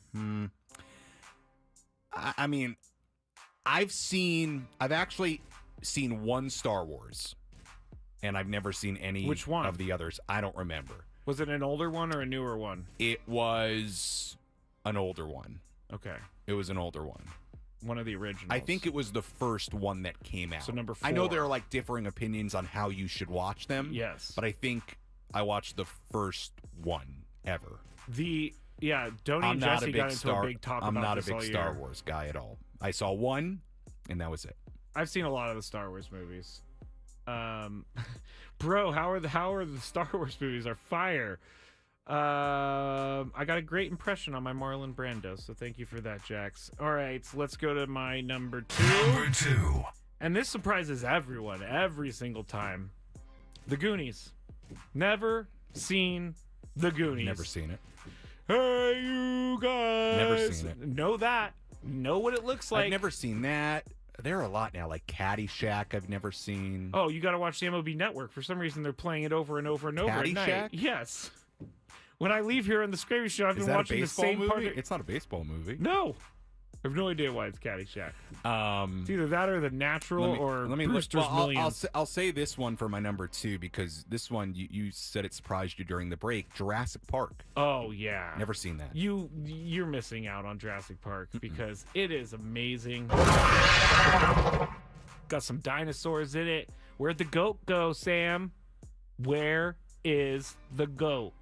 If you knew what that meant, you would be laughing right now, but you're not. Jurassic Park, though. Are you going to see it? No. I have no interest. Okay. Really? No interest at all? No interest. Do you like the premise of it? It's about dinosaurs? They bring dinosaurs back to life. I'm good. They drill into the earth. They find a mosquito with dinosaur DNA. I'm fine. And I'll watch some Adam Sandler movies. I'll be good. Adam Sandler. I'll watch Happy Gilmore. I'll be fine with Happy that. Gilmore's a classic. Come on. Number 1. All right, my number. Wait, you gave your number. Jurassic Park, duh. Braveheart. Never seen Braveheart. And I know I would love Braveheart. I just never have sat down to watch it. I am William Wallace. Wait, I know all these lines. I don't think I've ever seen it. Wait. Braveheart. Mel Gibson. Is that the one with the American Revolution? No, that is The Patriot. Oh, I've seen that. I've That's never a seen good Braveheart. one. That has Heath Ledger in it. Yeah, that's good. I've seen Braveheart that. is about the Scottish. They play The Patriot like they would play that on TBS. Yes. A lot. That's why I've seen that growing up. Yes, they did play that. I remember seeing that too on TBS. Like that was a movie growing up they played a lot. I don't know where to go. I mean, can I just run off movies here on these lists I'm looking at I've never seen for my number 1? Okay. The Dark Knight, never seen that. What? Gosh. Pulp Fiction, Fight Club, The Matrix, Goodfellas, Interstellar, Silence of the Lambs, Saving Private Ryan. I think Interstellar's Terminator. Let's see the other list I have here. Avatar. What else is here? The Avengers. I've seen one Marvel movie, Iron Man. It was good. I haven't seen any others. I don't know which Iron Man I saw. I could pass on this too. I've actually never watched Frozen. Come on. Anna and Elsa. I know the songs. What's the song from Frozen? My nieces sing it to me all the time. What I can't remember. The song from Frozen. It's... I don't remember. I don't remember it either. This is because we've never seen the movie, so we're trying to remember something that we've never seen. Because we're not like 8 years old. I don't think you need to be 8 to watch Frozen, but anyway, those are the movies that we have not seen that surprises people. Despicable Me. I've never seen that. I mean, I don't think that's Minions. a surprise. Never I don't seen think that. that's a surprise either. They on the chat said Hunger Games haven't seen. No. Oh, it's Let It Go. The Let song. it go. Let it go. Can't hold it back anymore.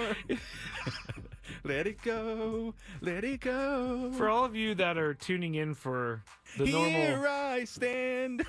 Gwynn and Chris fun, we're having a good time today. What is it? Let the storm rage on. The snow never bothered me anyway. Something like that. Ed McKee says someone kidnapped Sammy and make him watch all of these movies. I'm looking in the chat here. Let's see what else. I've seen Titanic. Somebody wrote that. Any Quentin Tarantino movies other Isn't than that Pulp Fiction? That is Pulp Fiction. I've never seen that. Have you seen? Let's see, like what was the last? Oh, Once Upon a Time in Hollywood. No, I saw La La Land. That was a great movie. Ryan Gosling, Emma Stone? Emma Stone, yeah. Great movie. Big Padres fan. Big I don't know if you knew Padres that. fan. I don't know if you knew that. I love Sam. La La Land. All right. We're going to go to break. On the other side, we have a big Las Vegas trip to give away, or at least qualified to give away, and you're going to be playing a little bit of a twist on Sammy versus the fans when we get back. So give us a call. I don't even know what's going on. 288-0973. Let's go.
4 o'clock hour here. Gwynn and Chris.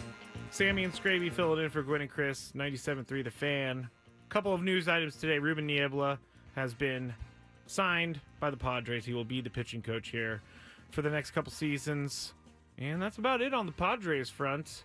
We talked a little bit earlier with Chris about the budget. We talked with Sam about the budget. Ha-Seong Kim. Chris is willing to let him go, which I agree with. We've done some free agent talk. We'll get back into all of that. But, Sam, we've tried the Chris versus the fans thing with you before, and I've come to the conclusion the only person it works with is Chris. He is the only one. I mean, it's his game. Oh, You're acting like you're so... It is Chris versus the fans. You're acting like you're so offended by me saying that, but the last couple times I've played with anyone in this game, it's a very simple win for the callers. I think I could hold my own, but that's neither here nor there. Well, we're going to do something a little bit different today. And we already have a bunch of callers on the line, so we will get right to it. But I guess, do I want to explain? Let's actually go. I'll explain on the other side. We're not going to play an open. I'm acting like we're playing the Chris versus the fans open. But basically, what I'm going to do is ask Sam and the callers. So what? But tell the people what they're going to win. Thank you. I'm just deleting the beds. I'll just right produce this show. You'll be qualified for a chance to win our grand prize, a 2-night stay at Westgate, Las Vegas. 2 tickets to the Soul of Motown and $150 food and beverage credit. The Westgate, Las Vegas Resort and Casino features newly designed premier rooms, part of their $70 million room renovations, home of legendary Vegas fun. The award-winning Soul of Motown is a high-energy concert-style musical tribute celebrating Motown legends. This is a must-see show during your Las Vegas vacation getaway. Tickets at WestgateResorts.com. Sounds like something Sam would love to go to. I would love to go to. The Soul of Motown. I have not gone to Vegas since I've lived here. Actually, I haven't been to Vegas since I was like 16 or 15. You're not missing much, in my opinion. I mean, do you like gambling? I'm not particularly. No, I know you're not like a gambler, but do you like to go sit down on a slot machine? No, it's not really my thing. There's a ton of good shows. I should say that because now that I stopped drinking, I don't go to Vegas to do the Vegas thing anymore. I would have loved to have shows. seen that Usher residency. Isn't he still there? Is he still there? Was that over with the Super Bowl? I don't know. Anyway, I don't know either.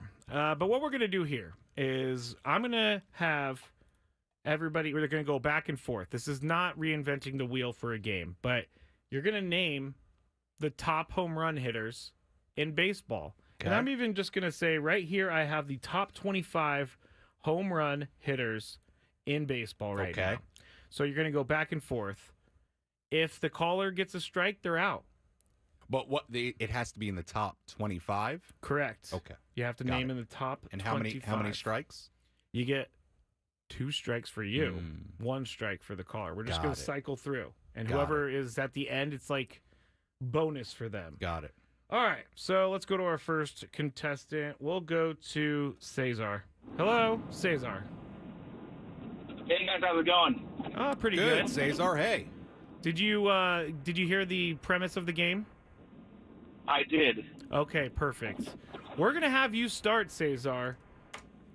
Name me a home run, a top 25 home run hitter in 2024.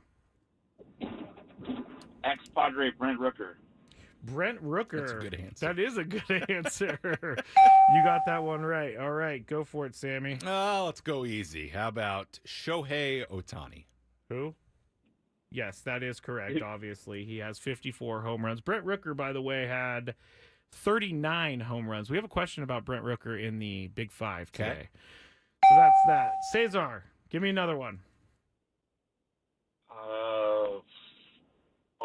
Pete Alonso. Pete Alonso is correct. He had 34 home runs. Sam.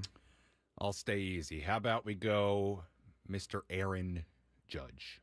That's the easiest one. He was number 1 with 58 home runs on the season. All right, Cesar, what's up? What do you got? I'm totally blanking here. The guy from the Mets, the shortstop. Oh my God, what's his name? That's not an answer. I'll just go with Machado.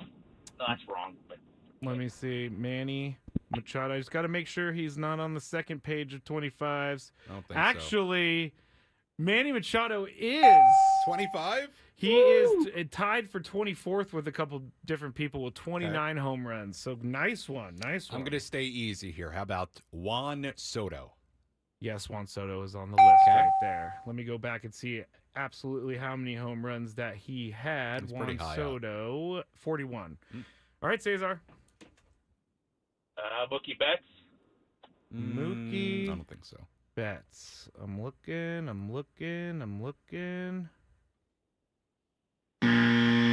Sorry, Cesar. Thank you for playing. Appreciate you.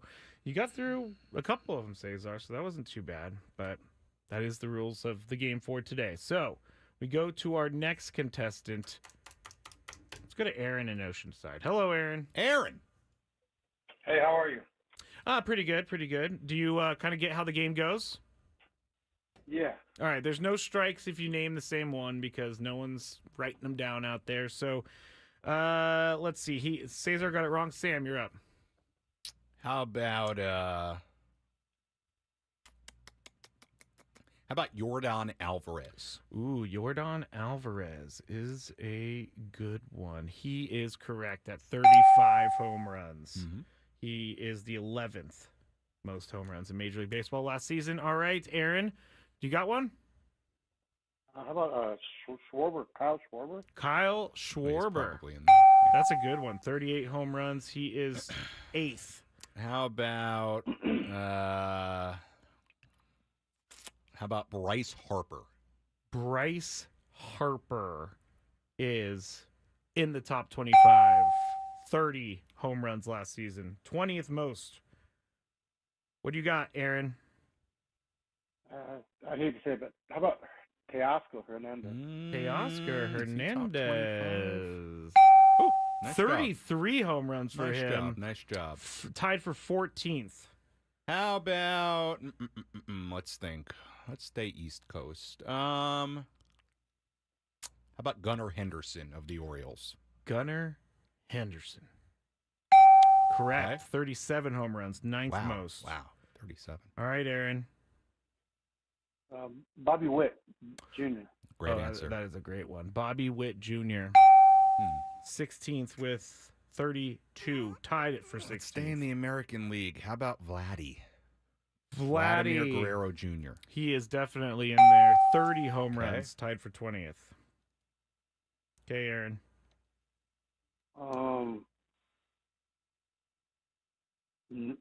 What about Josh Naylor? Josh Naylor. Nah, not top 25. Oh! 31 home runs. What ranking is he? Tied for 18th. Oh, wow. That's actually good to know kind of where 18th is. That is true. How about, you know what? I'm going to double back to, I couldn't believe that the previous caller couldn't remember Francisco Lindor's name. Oh. How about Mr. Lindor? Yes. 33 home runs. Okay. All right, Aaron. You're doing a good job, Aaron. Did they say Corey Seager already? Corey Seager has not been said. He was hurt. He's not top 25. Oh! 30 home runs on the season for Damn. Corey Seager. He That's a played good job 123 games. He's tied for 20th.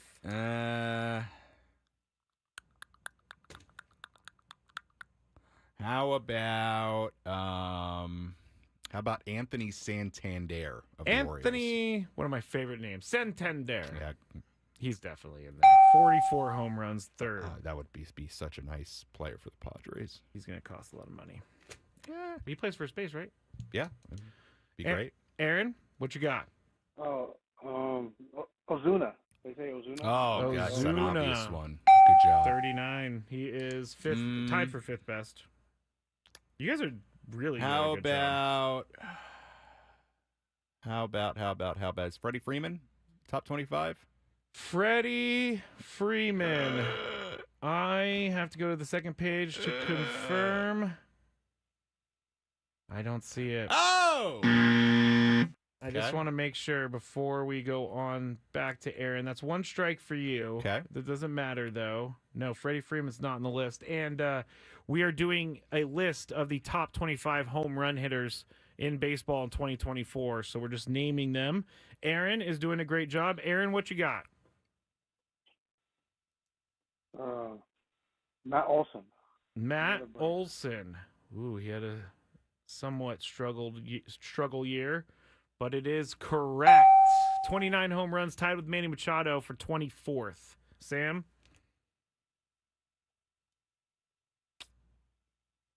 I feel like we must be running out of guys. You know, I thought so too, but I see some names on here that haven't been said yet.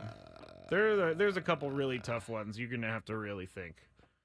Let me think this division. I don't think anybody on the Giants. And I may start giving hints too. No hints. Nobody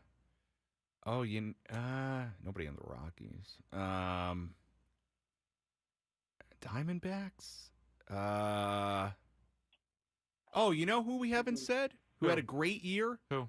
Ketel Marte. As soon as you said Diamondbacks, I knew you were going to go there. That's a good one. Yeah. He number 10 with 36 home runs. Wow. All right, Aaron. Wow, that took us a long time to you don't think about him. He's not top of mind. Yeah. What you got, Aaron? Oh, I know. They wanted him to be a Padre. Ramirez, Jose Ramirez. Oh, that's a good one. Jose Ramirez, tied for fifth with 39. Let's think NL Central. How about Cody Bellinger? Cody Bellinger. Looking. No? I don't see his name. Wow. I'm just making sure. Making sure. Bellinger. Don't see it. Wow. All right. 2 strikes. Wow. All right, Aaron. You were just one more strike away from winning this. Go ahead and give me one more. There's 1, 2, 3. Willie Adames. 4. Oh, nice one. Willie Adames. I don't know. Yes, that is correct. Wow. 32 home runs. 16 tied There you with go. Bobby Good Witt. job. We got like 5 left. Is Ellie No, he's probably not in there. Ellie De La Cruz? No. Is that your guess? Because you got one more strike until this game's over. I didn't. I thought we were You done. got 3 strikes. Oh, okay. Sorry. Okay. So I have to give I don't think De La Cruz is in there, so I won't say him. Let's think. Other NL Central teams. Anybody else on the Brewers? I don't think that would be on that list. Couldn't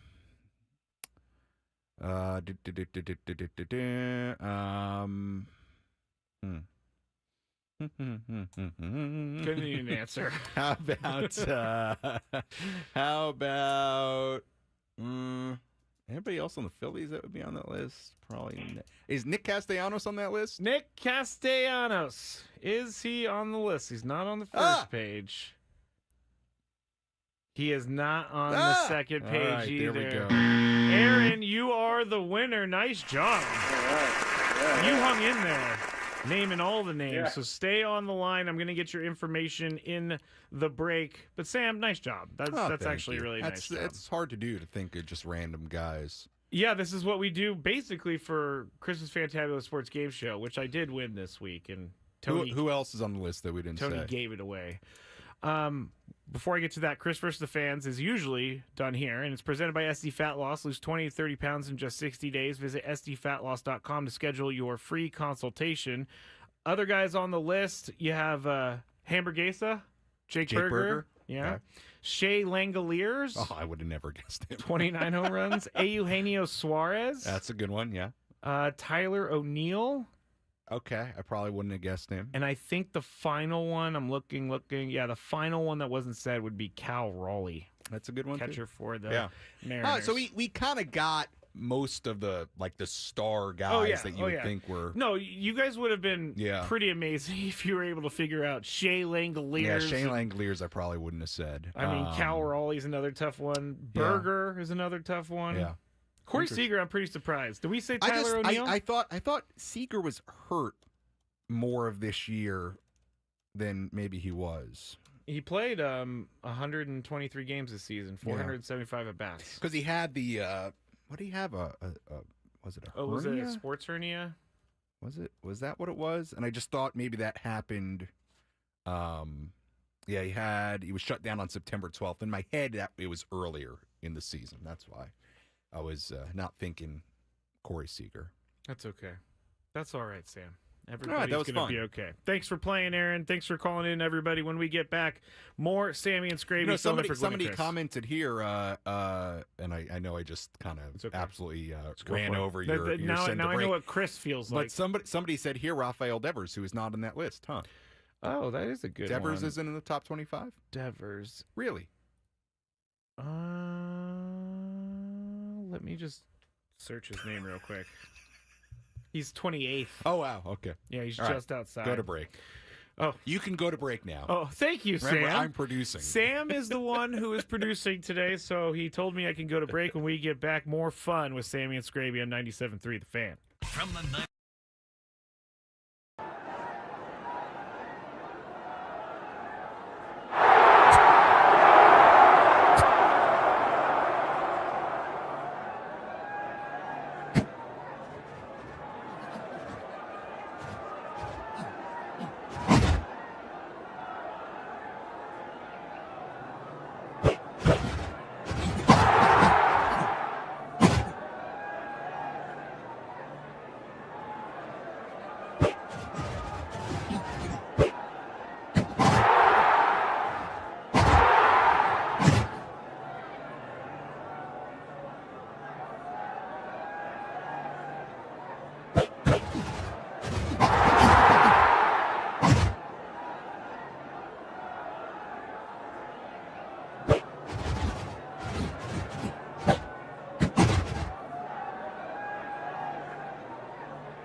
mean?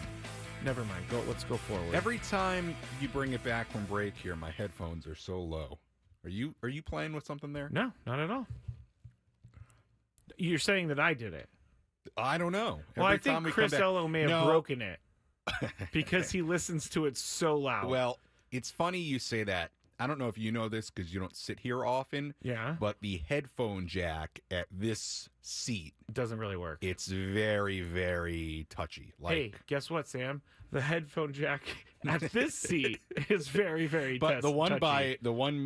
across from us where Annie sits, where Wood sits, Tony doesn't usually sit right here. No, he Usually sits in the over middle. there. He sits in the middle. But that one's actually very good. Well, I've asked, and I'm not saying anything about the engineering department, but I've asked, and apparently radio stuff costs a lot of money.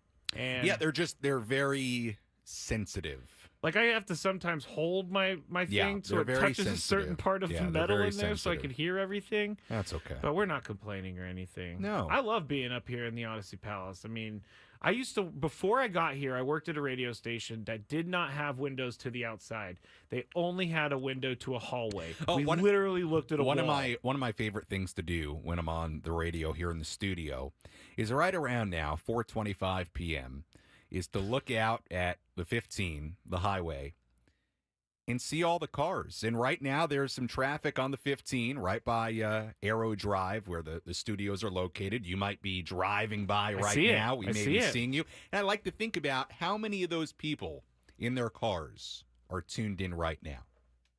I think about this too. It's got to be somebody, right? But I like to be able to look out towards the 15 And know that there's know a that lot of people cars. are in their cars. They're sitting in traffic right now. Friday, 4:25 p.m., Southern California. We are here for you.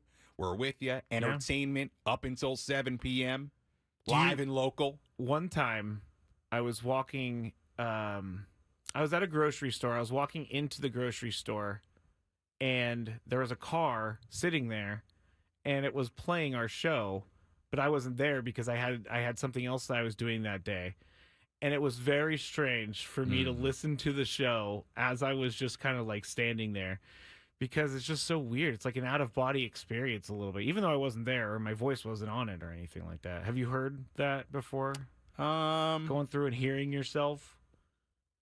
Yeah. Does it not weird you out? I mean, Sam's a No, big not star, really. so for me, it's weird. It's like, oh, that's kind of cool. That's me in the car. Or that's kind of cool. That's me doing the Kaiser I used to Permanente. get a bigger kick out of like hearing, I don't know, commercials or something that maybe had my voice in it. Me too. No, that's the Kaiser Permanente. The excitement, right. the excitement, it doesn't wear off, but I started getting annoyed by myself. So, but that's Well, just I'm me. annoyed by you too. So I know everybody is. I'm just joking. Dominic I love says, you, Skraby. Dominic says I'm not returning the favor. Sammy, know that often I'm sitting on the 95 going through the Francis Scott Key Tunnel listening to the show. He's in Baltimore. Oh, He's in Baltimore. nice. That's we great. have nationwide listeners here. Worldwide, really. Worldwide, you're right. I would like to also say, while I give Skraby a hard time whenever we're on, I don't think as hard of a time as Chris gives you. No. I would like to point out that very early this year, I said that this would be the year of Skraby. And I think for all intents and purposes, it has been. He has his own show now, 6 to 7 p.m., weeknights here on 97.3 The Fan. He looks great. You lost 40 pounds, a bunch of weight earlier this year, so he Yeah. looks fantastic. You got your shoulder repaired. Yes, I did. You have a loyal following of Skrabinators to the point where there is not only merchandise, but special nights at Petco Park for Skrabinators That's in true. the Odyssey Suite. That's true. Has this not been, I mean, the love life? The Maybe love life is not blossoming? great. Okay. No, love Well, life that is not department, we great. still got a couple months. But I think I'm too. Let's. it has been the year of Skraby, It is has. my point. And I I said will early say- on it was going to be the year of Skraby 2024, and to me, it has been the year of Skraby. I was spot on. I am putting on my hood because I'm getting really uncomfortable talking about myself like this. But Sam did say that I appreciated it, and it's been a really good year. It's been a really good year. The love life, though, I feel like I'm not ready yet. I feel like I would be too selfish if I did get into a relationship because sometimes I just want to play video games. and not do anything else. I think you could be in a relationship and play video still games. Do that. I think so. I don't play video games because I didn't grow up playing video games. But you need to play, all the video games you want.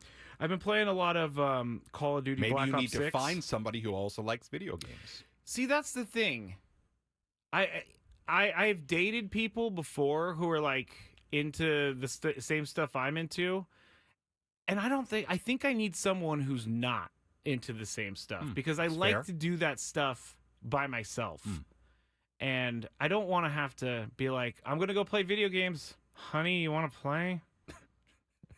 Just like that. Just like that. Skraby, you'll find somebody great. Oh, thank you. I'm sure You of it. too. I don't know when, but I'm sure of it. You we too, can, Sam. if you want right now, we can, we can No, work on your dating apps. No, That's 20 minutes right there. No, we're not going to work on the Ask dating for apps. advice. Take You know, calls. I can't believe I'm going to admit this. Sam makes me admit things that I don't want to admit, but I'm admitting it anyway. I put on my dating app earlier this year. Okay. I can't believe I'm about to Just say say this. it. Please. It said, the prompt was, if you date me, ... And I put, you'll get to go to a lot of free Padre games. That's quite the promise. Yeah. I didn't realize that everyone was going to want to go to the free Padre game. But you're saying that worked. It worked, but wow. But here's the but the it is kicker. it is sort of true. You do get access, via the tickets. They're popular. Oh here yeah, from yeah, the station, yeah. but we we do get perks and all that I mean, stuff. I typically very rarely use any because I'm always there. But yes, I try there are not perks. to use them too much, but I have, and the problem is you can't get them all the time. So then I'm stuck in this place where do I tell them that I can't get the free tickets to the game, or do I just buy the tickets? And I always love just that. say, That's a great line. I always just say, sorry, I couldn't get the free tickets because I don't necessarily. But why does that have to be a first date? It doesn't. I usually that's a long first date. I wouldn't do that for a No, first I know. date. I get it. I get it. I've been talked into a few of them, and they were not the greatest. I like to go to coffee. Another red flag. If I say I want to go to coffee and just to like meet you for an hour, and they say I would like to go to dinner, coffee's fine. Yeah, that's a red flag because especially off the apps, you got to meet them. Make sure they're a real person. Oh yeah, yeah. I'm totally with you. I'm have with to on go that. get the Yes. coffee first. Coffee. Yes. You have to. And since I don't drink anymore, I don't mind going to bars. But obviously, I'm not going to drink. Right, But, but and the person that I'm with can soda. Yeah, the person that I'm with can have a few drinks, whatever. One time, she got so drunk that she couldn't drive her own car home. And I had to drive her home, and I did, and I was a nice guy and everything. But that was the last puts time. you in an awkward spot. That It's was a the first last date. time. Yeah, that was the last time. Gotcha. Anyway, I just admitted All right, way here's too Skraby. much. He's Way doing too great. much He admitting looks right great. Sounds great. Just outstanding. Way too much admitting right here. All right, on the other side, we got no sports. The Big last 10 Five. minutes. No sports. We'll get back into sports. We're going to actually talk about, let me get my sheet up real quick because we have a couple cool topics to talk about. That's right, cool topics. Mookie Betts is moving to the infield. Brent Rooker. Bronny is going to be playing in the for the South Bay Lakers. Okay. And we got ticket prices. I want to see if Sam would pay for those ticket prices. And we'll do all of that in the Big Five when we get back Let's on do it. 97.3 The Fan.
finally got through that segment. I feel a little less uncomfortable now. Thank you, Sam, for pumping Somebody me up. commented to wrap up our previous segment. It's from Dominic. Skraby has all his hair, a good job, and he loves dogs. Dude should have the ladies lining up. And they are.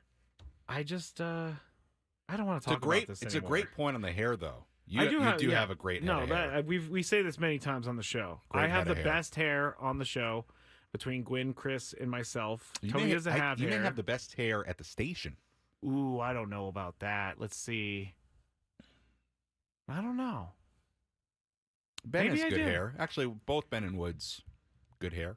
I don't see Paulie's hair a lot because he always has a hat He wears a on. hat. Yeah. He wears a hat. Braden, Braden's got some good head of hair. and he's got some hair. Yeah, I'm okay. You know, I've always had a very deep hairline, even when I was a kid. You know what? But I'm certainly, I think, in a pretty good spot. You know, Tony says that at some point you just need to let go, but you're not at that point. You're not at that point. Let go and just shave it all. Oh, I'm not at that point. No, God, no. Yeah, I mean, let's stop talking about this. Wait, you just spent 10 minutes on me? Nobody cares about my hairline. Nobody You might cares. be right about that. Let's go to the Big Five. From the 97.3 The Fan Traffic Center, here's Kelly Danick. Traffic is sponsored by Valvoline Instant Drive the Oil Change, your trusted instant drive the oil change.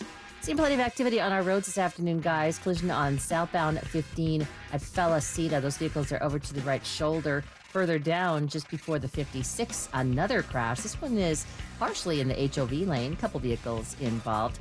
Also on the South 5 coastline, right before Carmel Valley Road, there is a collision over to the right shoulder. Westbound 8 before the 805, reports of a collision blocking the slow lane. Northbound side of the 125 just before Lemon, accident involving a couple vehicles. That is over to the right shoulder.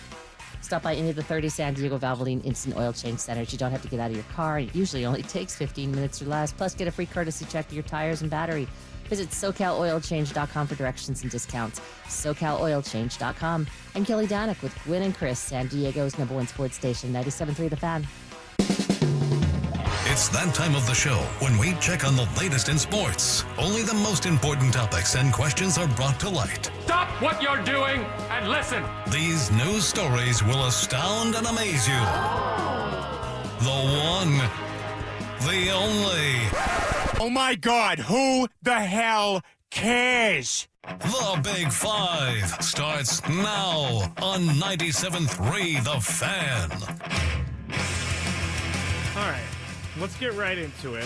Number 5. Because we're going to start with some rumors that are coming out. It's not even really a rumor. We talked a little bit about yesterday. 8-time All-Star Mookie Betts is likely moving back to the infield, probably playing second base or shortstop for the Dodgers in 2025. The GM, Brandon Gomes, said, quote, "It could be second, it could be short. We don't really know yet. We need to continue to have those conversations. But I think it's much more like, hey, Mookie's looking to get back in the infield than anything else," end quote. The rumors are that they said this to get the attention of Juan Soto, who plays right field, and so now they have a position open. Sam, do you think they're moving Mookie to woo Juan Soto? I don't fully understand why you would even need to make that proclamation out loud. I mean, you could behind the scenes say to Mookie, hey, if we were able to land Juan Soto, would you be okay going back to the infield? And you could communicate that, obviously, to Soto and Scott Boras.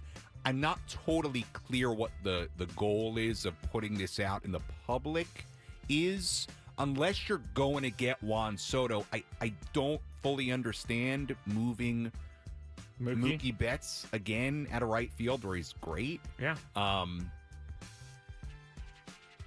not totally sure. The whole thing the timing seems odd to me. I don't know that they you would have to just say won it like publicly. a week ago. Yeah, the whole thing is a little odd to me, unless you think you're going to get another corner outfield or you feel like you have better options in the corner spots. Because remember, Teoscar Hernandez is a free agent too, so potentially they could. I mean, if Mookie is moving back to the infield, they need to essentially one way or another have a right fielder and a left fielder. But they also need a shortstop too, so Yeah, I'm not totally clear what the point is of saying this out loud is. I think, or what the point is of moving him unless you have to move him. You go sign Juan Soto, yeah. I mean, that makes sense. He went on to say later that it helps save Mookie's body when he's playing the infield because he's not running around as much. That's what they said. Let's say he plays shortstop. Is shortstop less demanding physically than playing an outfield I think spot? it's more. Well, I think it's more demanding. Yeah, I mean, I'd have to talk to guys about it. I feel like playing a middle infield spot is more demanding. You have to have range. You have to be able to go left and right. You have way more injury risk with guys sliding into second base. Yeah. It is strange. Yeah, I find the timing of this whole thing odd. I don't get it. I think they are saying this to woo Juan Soto. I don't think it's going to work, though. I don't think Juan Soto wants to be on the West Coast. I don't think he wants to. I hope not either. Like, could you imagine? No, I don't even want to imagine. Because then they'll do it would not Teoscar Hernandez, Juan Soto, but here's Shohei the thing, Ohtani. Skrabe, it would not shock me. I mean, they've got the money to do it. I don't think it'll happen. I think Juan Soto will end up on an East Coast team. Me too. I think he's going to end up with either the Yankees or the Mets. Yeah. Number 4. A's slugger Brent Rooker was one of the most sought-after candidates on the summer trade market, but the A's were reluctant to move him and are similarly unwilling to move him now. GM David Forst candidly told John Heyman of the New York Post at the GM meetings, "We're going to keep Rooker." That's it. That's all he said. We're going to keep Rooker. So I'm up first. If you were Brent Rooker, how would you feel about this? First thing is, I would feel great about this. That a team wants me enough to keep me in the organization, put me off limits. Hopefully they take care of me financially. But then on the other side, I'm playing for the A's in Sacramento. Why do I have to be the guy that you want to build around? If I'm Brent Rooker, I am not happy. No, I mean, I want to be traded. And you look at it, I mean, he's had a couple of the 24 season, he was unbelievable. I mean, 293, 39 home runs, 112 RBIs. Yeah. I'll tell you what, he's such an interesting player. He was a first-round pick, then bounces around. He has a quick cup of coffee with the Padres, too, in 2022. And now he's found himself with the A's. And he's turned into this, premium power hitter in baseball. So, yeah, look, if I'm him, I don't want to be playing in Sacramento. Playing for the A's doesn't give you a ton of excitement. Yeah, I'd want to be traded. Yeah, I don't fully believe them. Why are GMs coming out and saying this? So what do you, obviously he would be an extremely attractive trade target for a team because he's turned into a great player and he's got multiple years of control left.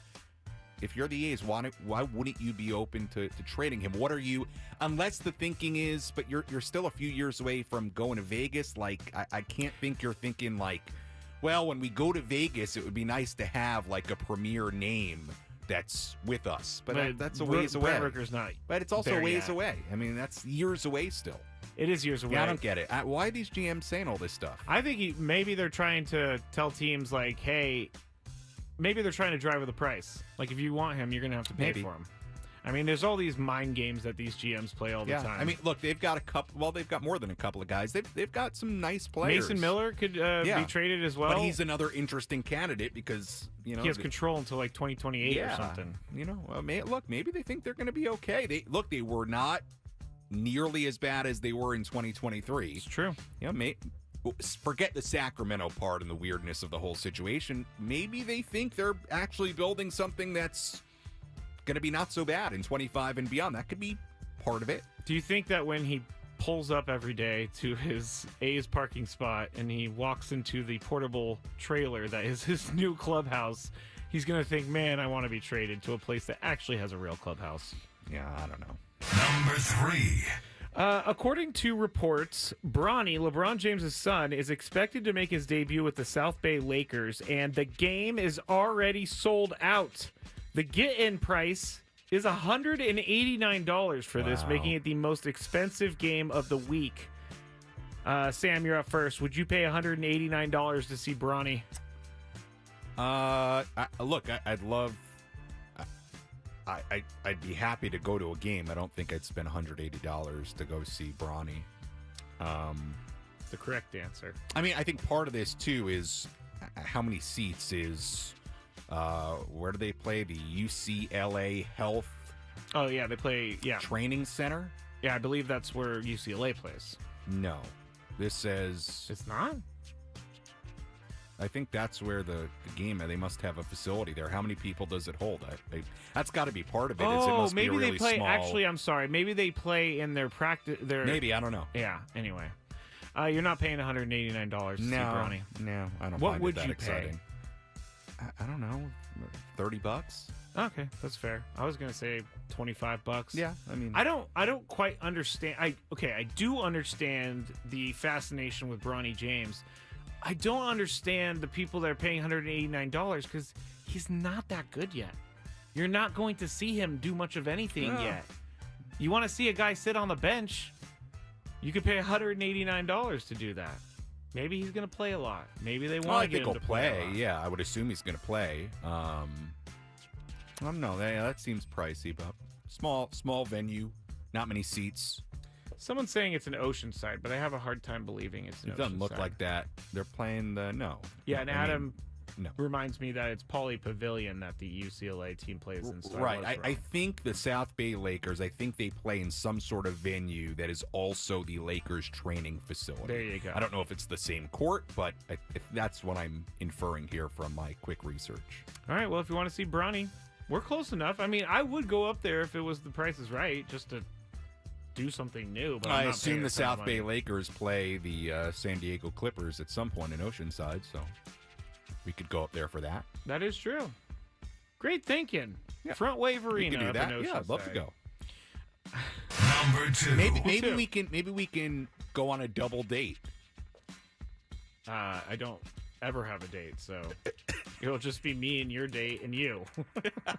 I'll be the third wheel. What a lucky great person time. that'll be. I'm sure they'll be all revved up for that. Oh man! Hey, here's Skraby. I am one of the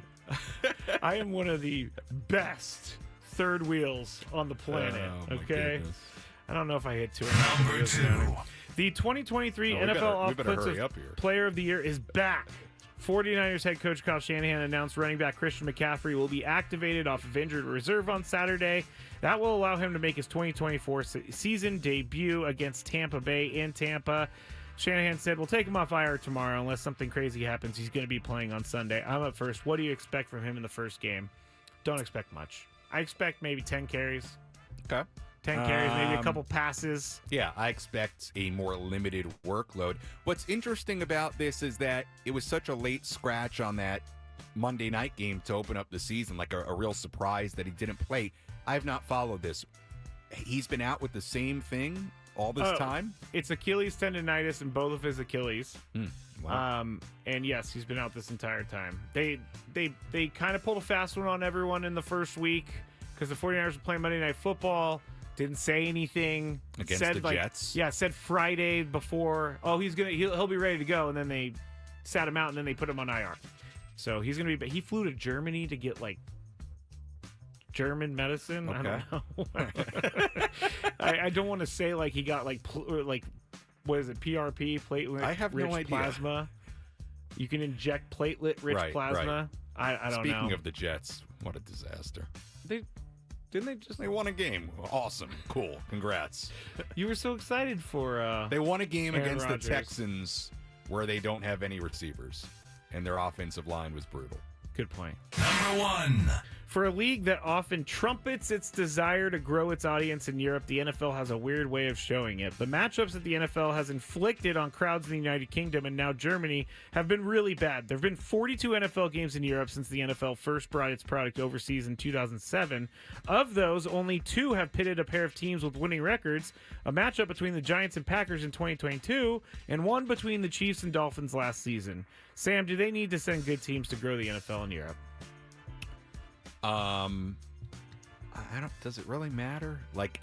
Are the fans there, the European fans, are they focused on the quality of the game and teams, or just the fact that there's? Because this one's in Germany, right? Yeah, it's in Munich. I believe. mean, I don't know. I mean, I think. I don't know. I feel like the Tom Brady Patriots, like going to, let's say, Germany. Would be huge. Yeah, like I feel like the brand would be important. I don't know enough about European NFL fans. I've been to a know London game before. Okay. And all those people are looking for is a good time. Okay. I don't really think it matters what teams you put out. You can't put what they're putting out there this weekend, which is this Giants and Panthers. Oh my goodness. That's one of the worst. That's the game they got Sunday That's morning. the game oh that my they goodness. got. Who's waking up to watch that? Not me. I will probably. I won't wake up for it, but I will definitely have it on as soon as I wake up just to see what my fantasy teams are doing. But when I was over there, they were just happy, having a good time. I mean, I don't know if this has changed and now the fans are more into the NFL where they do want to see the good teams, but I think they should send, like last night's game would have been perfect for London. But I mean, they do have some. I mean, everybody's got to go to London at some point, right? Not necessarily. I think the okay. 49ers have only gone once. I know the Jaguars go a lot because they're kind of like London's, that's like their second home, but you don't have to go to London. Anyway. All right. Let's go to London. I love London. I've been to London 4 times. Double date? London? Third wheel. London. As long as you're paying. As long as you're paying. Go to London. All right. We'll get into some more weird stuff when we get back on Gwynn and Chris, Skraby and Sammy. Sammy and Skraby on 97.3 The Fan.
today you get Sammy and Skraby.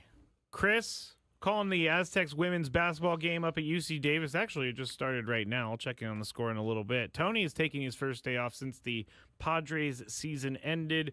So it's been a fun show with Sam and myself. We've talked about a lot. We've talked about Ruben Niebla. We'll talk about him in just a second. We've talked about some of the free agency things that are going on around baseball. We've talked about Aaron Boone. We've talked about a ton today. So we're going to give you the best news that we have so far today in just a second. The 5 o'clock football hour is presented by Buffalo Wild Wings, where B-Dubs is football. Visit Buffalo Wild Wings every Friday for half-priced apps and $2 off of all tall drafts. Let's talk football. Let's talk football. Who did the Jets play this week? Let's see. I think they have Cardinals, a pretty... Arizona. In Arizona? Yes, and then the Colts. Winnable games. The Colts... Okay, let me ask you this. Since we're going to talk football. What did you think about Anthony Richardson tapping his helmet? Yeah, not a great look. Here's my take. Skraby, you can't come out of the game. Now, if you want to say, hey, because he had 2 runs before that, right? Or like 2 or 3 runs. That was the premise. Yes. If you want to say, hey, we got to, I can't run, fine. You cannot tap out as a quarterback because you're gassed. I get it. I mean, I totally get it. He's also like, what, 23? He's 22. He's 21 coming up on 22. He can't. But here's the thing. Instead of everyone just crushing him for this, why isn't a coach pull him aside before he goes up to the podium in the postgame? That's a good point. And say, when they ask you about tapping your helmet and coming out, lie. Yeah. Don't tell everyone that you were tired. And he said it like it was going to be cool. Like everybody was going to understand. I just feel bad coming down on a guy who's so young like that, and no one has really kind of shown him the ropes. I don't know why you would be honest in that situation. We always crush athletes for not being honest. Yeah, you can't tap out. I don't feel. I mean, it was a bad thing. It was a bad look, but I don't feel like he should have gotten the hate that he did.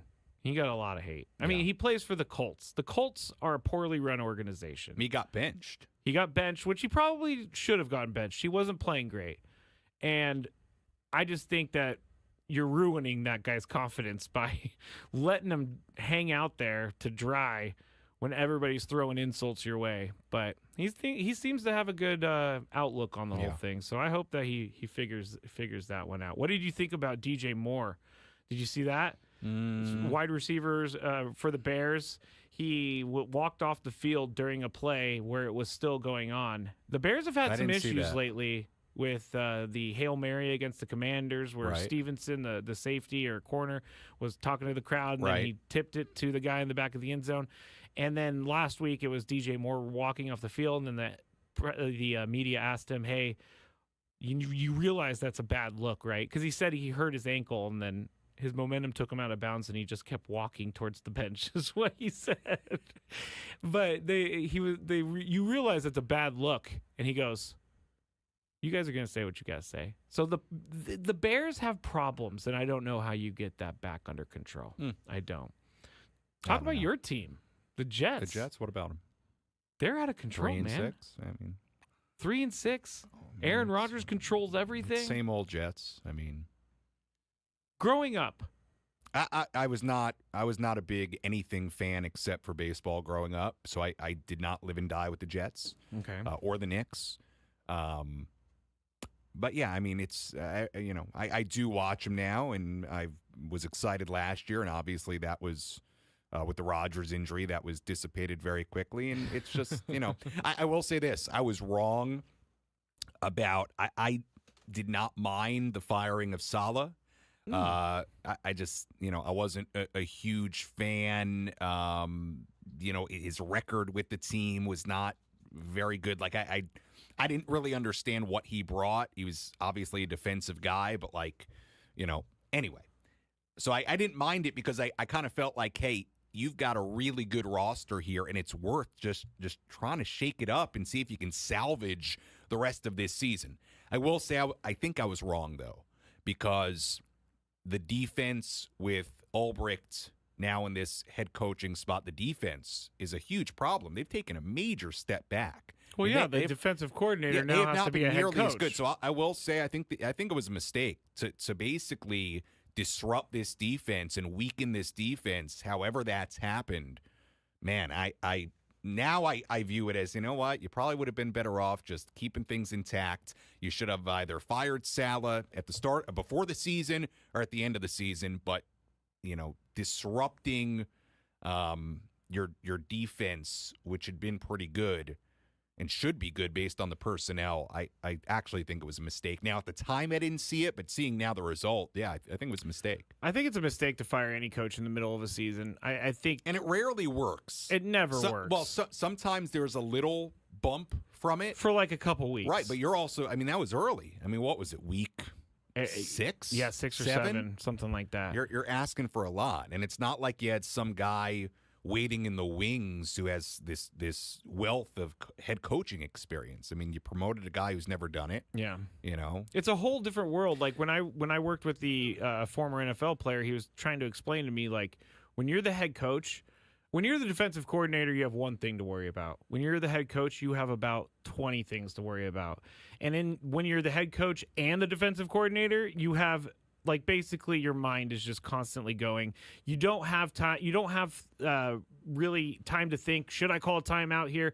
These are all things that people don't understand about those positions. It's just not easy to just be put in that position. We can wrap this conversation up, but you good with that, producer? My biggest issue with Salah was actually that every time they panned to him on the sideline, he just was never doing anything. He did look, his body language was terrible. It's not like he was an offensive play caller. He was not. Oh, that's what you're saying. He was not the defensive play caller either. He just wasn't. He was just kind of standing there staring or cheering or looking the motivator. Mad. Nobody. He's just not doing anything. I want to see you do something. You want to see him like calling plays or something like that. I just wasn't doing anything. He was just like staring into the abyss. I think that it bothered me.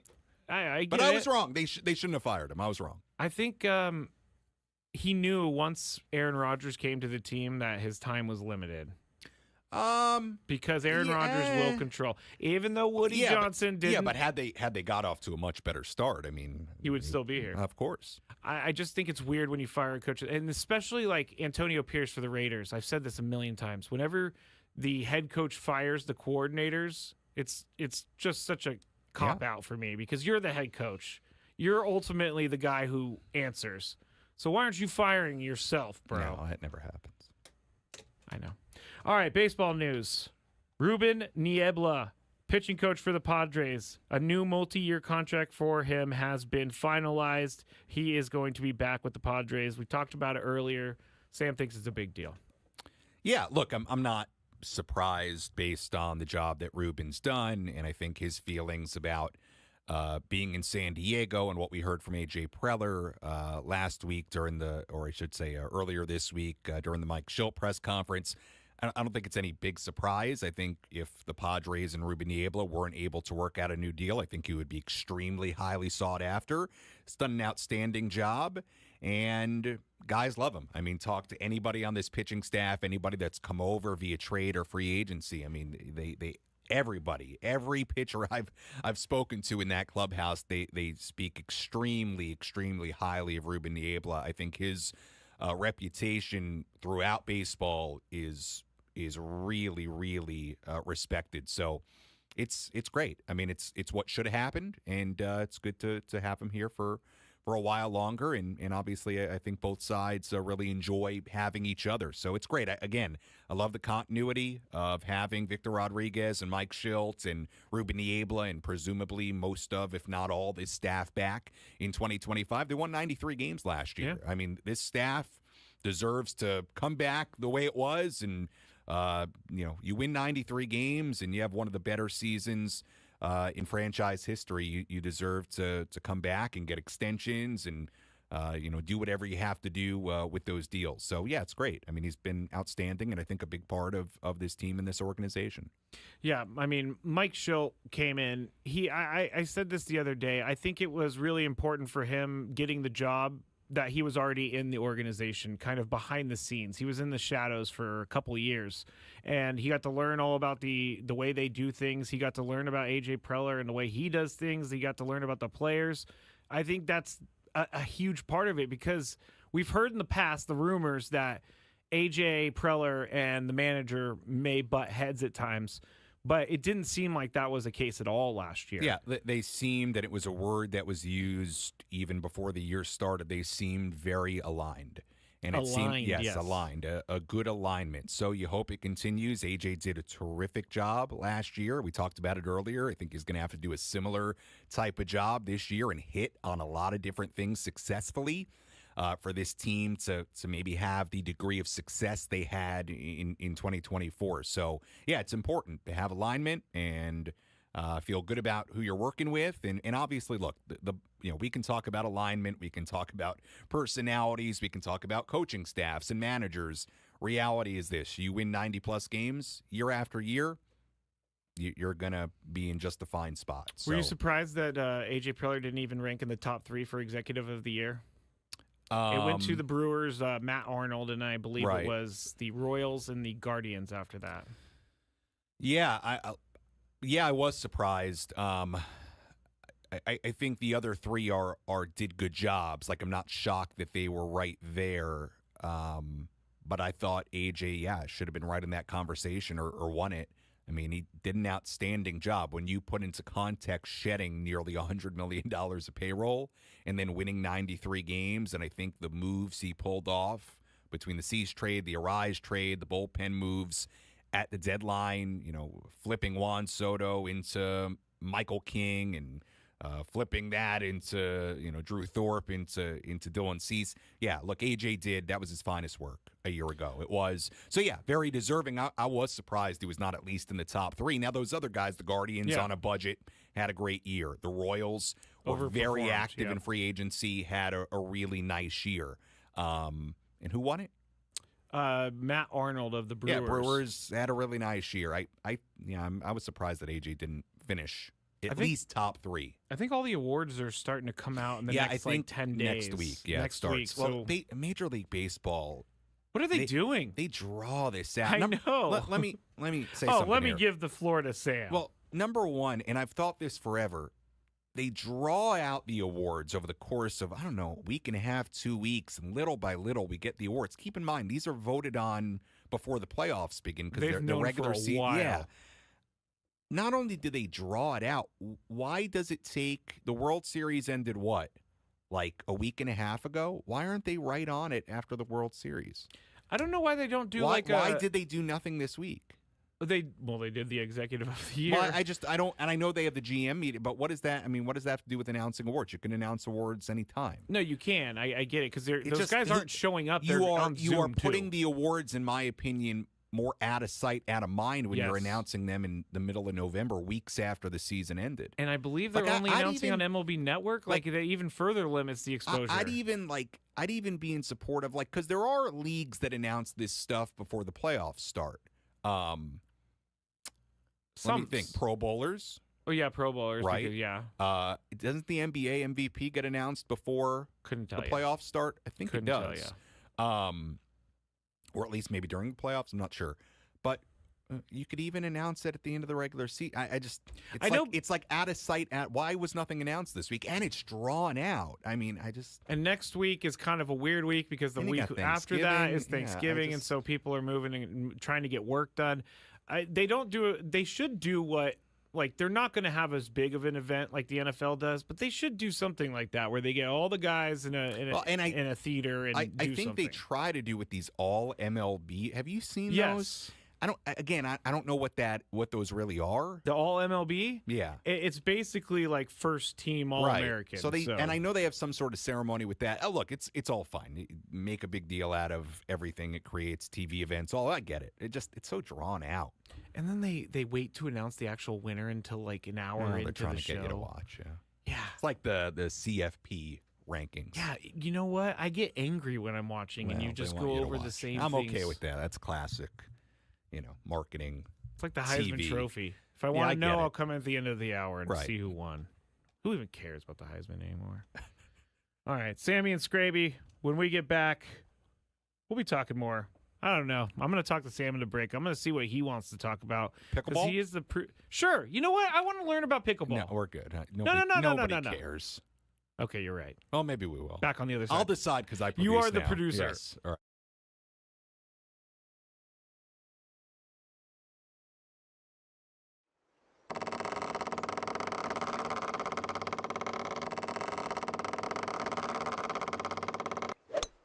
Great shot.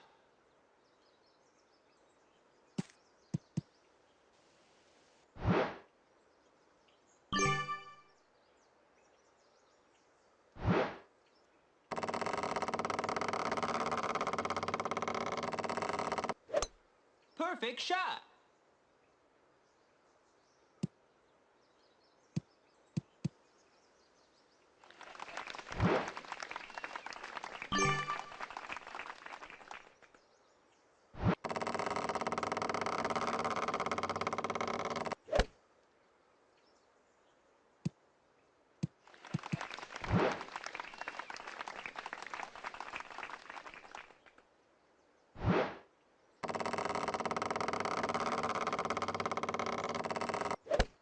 Perfect shot. Nice on.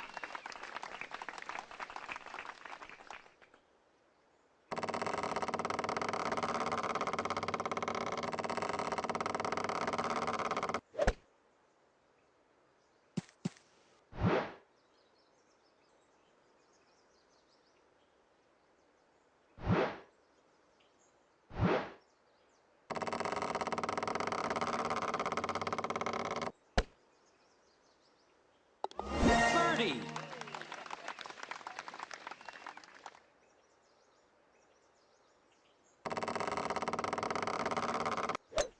Great shot.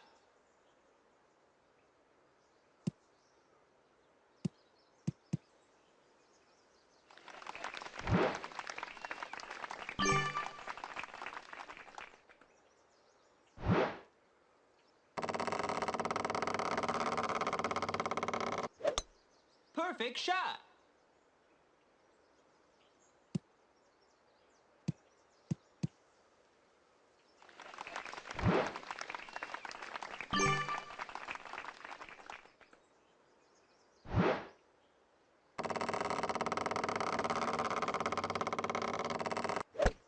Perfect shot.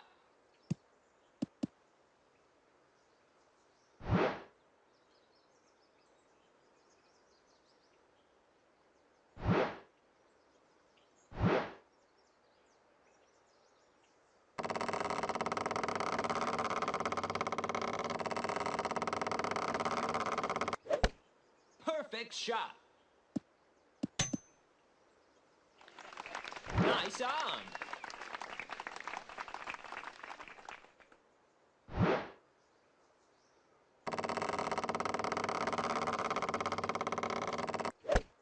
Perfect shot. Birdie.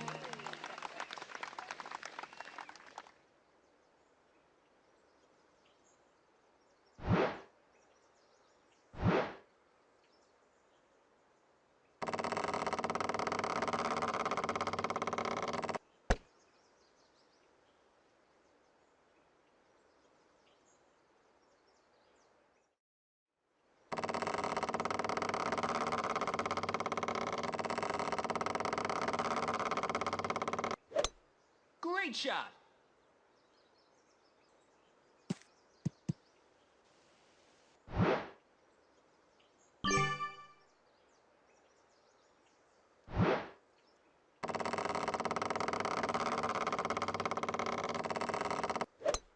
Perfect shot.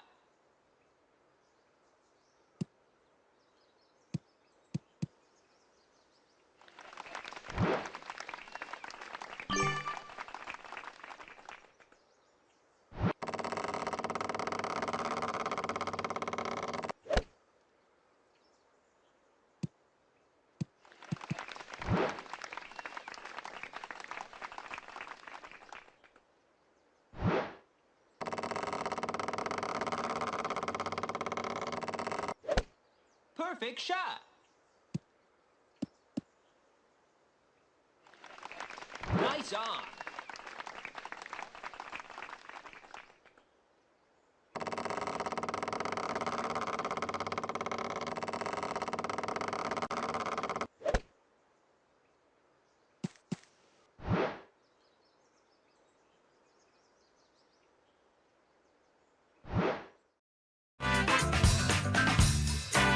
Gotta turn on my mic. 521 here in the Odyssey Palace Studios, 97.3 The Fan. Gwynn and Chris out, Sammy and Skraby in.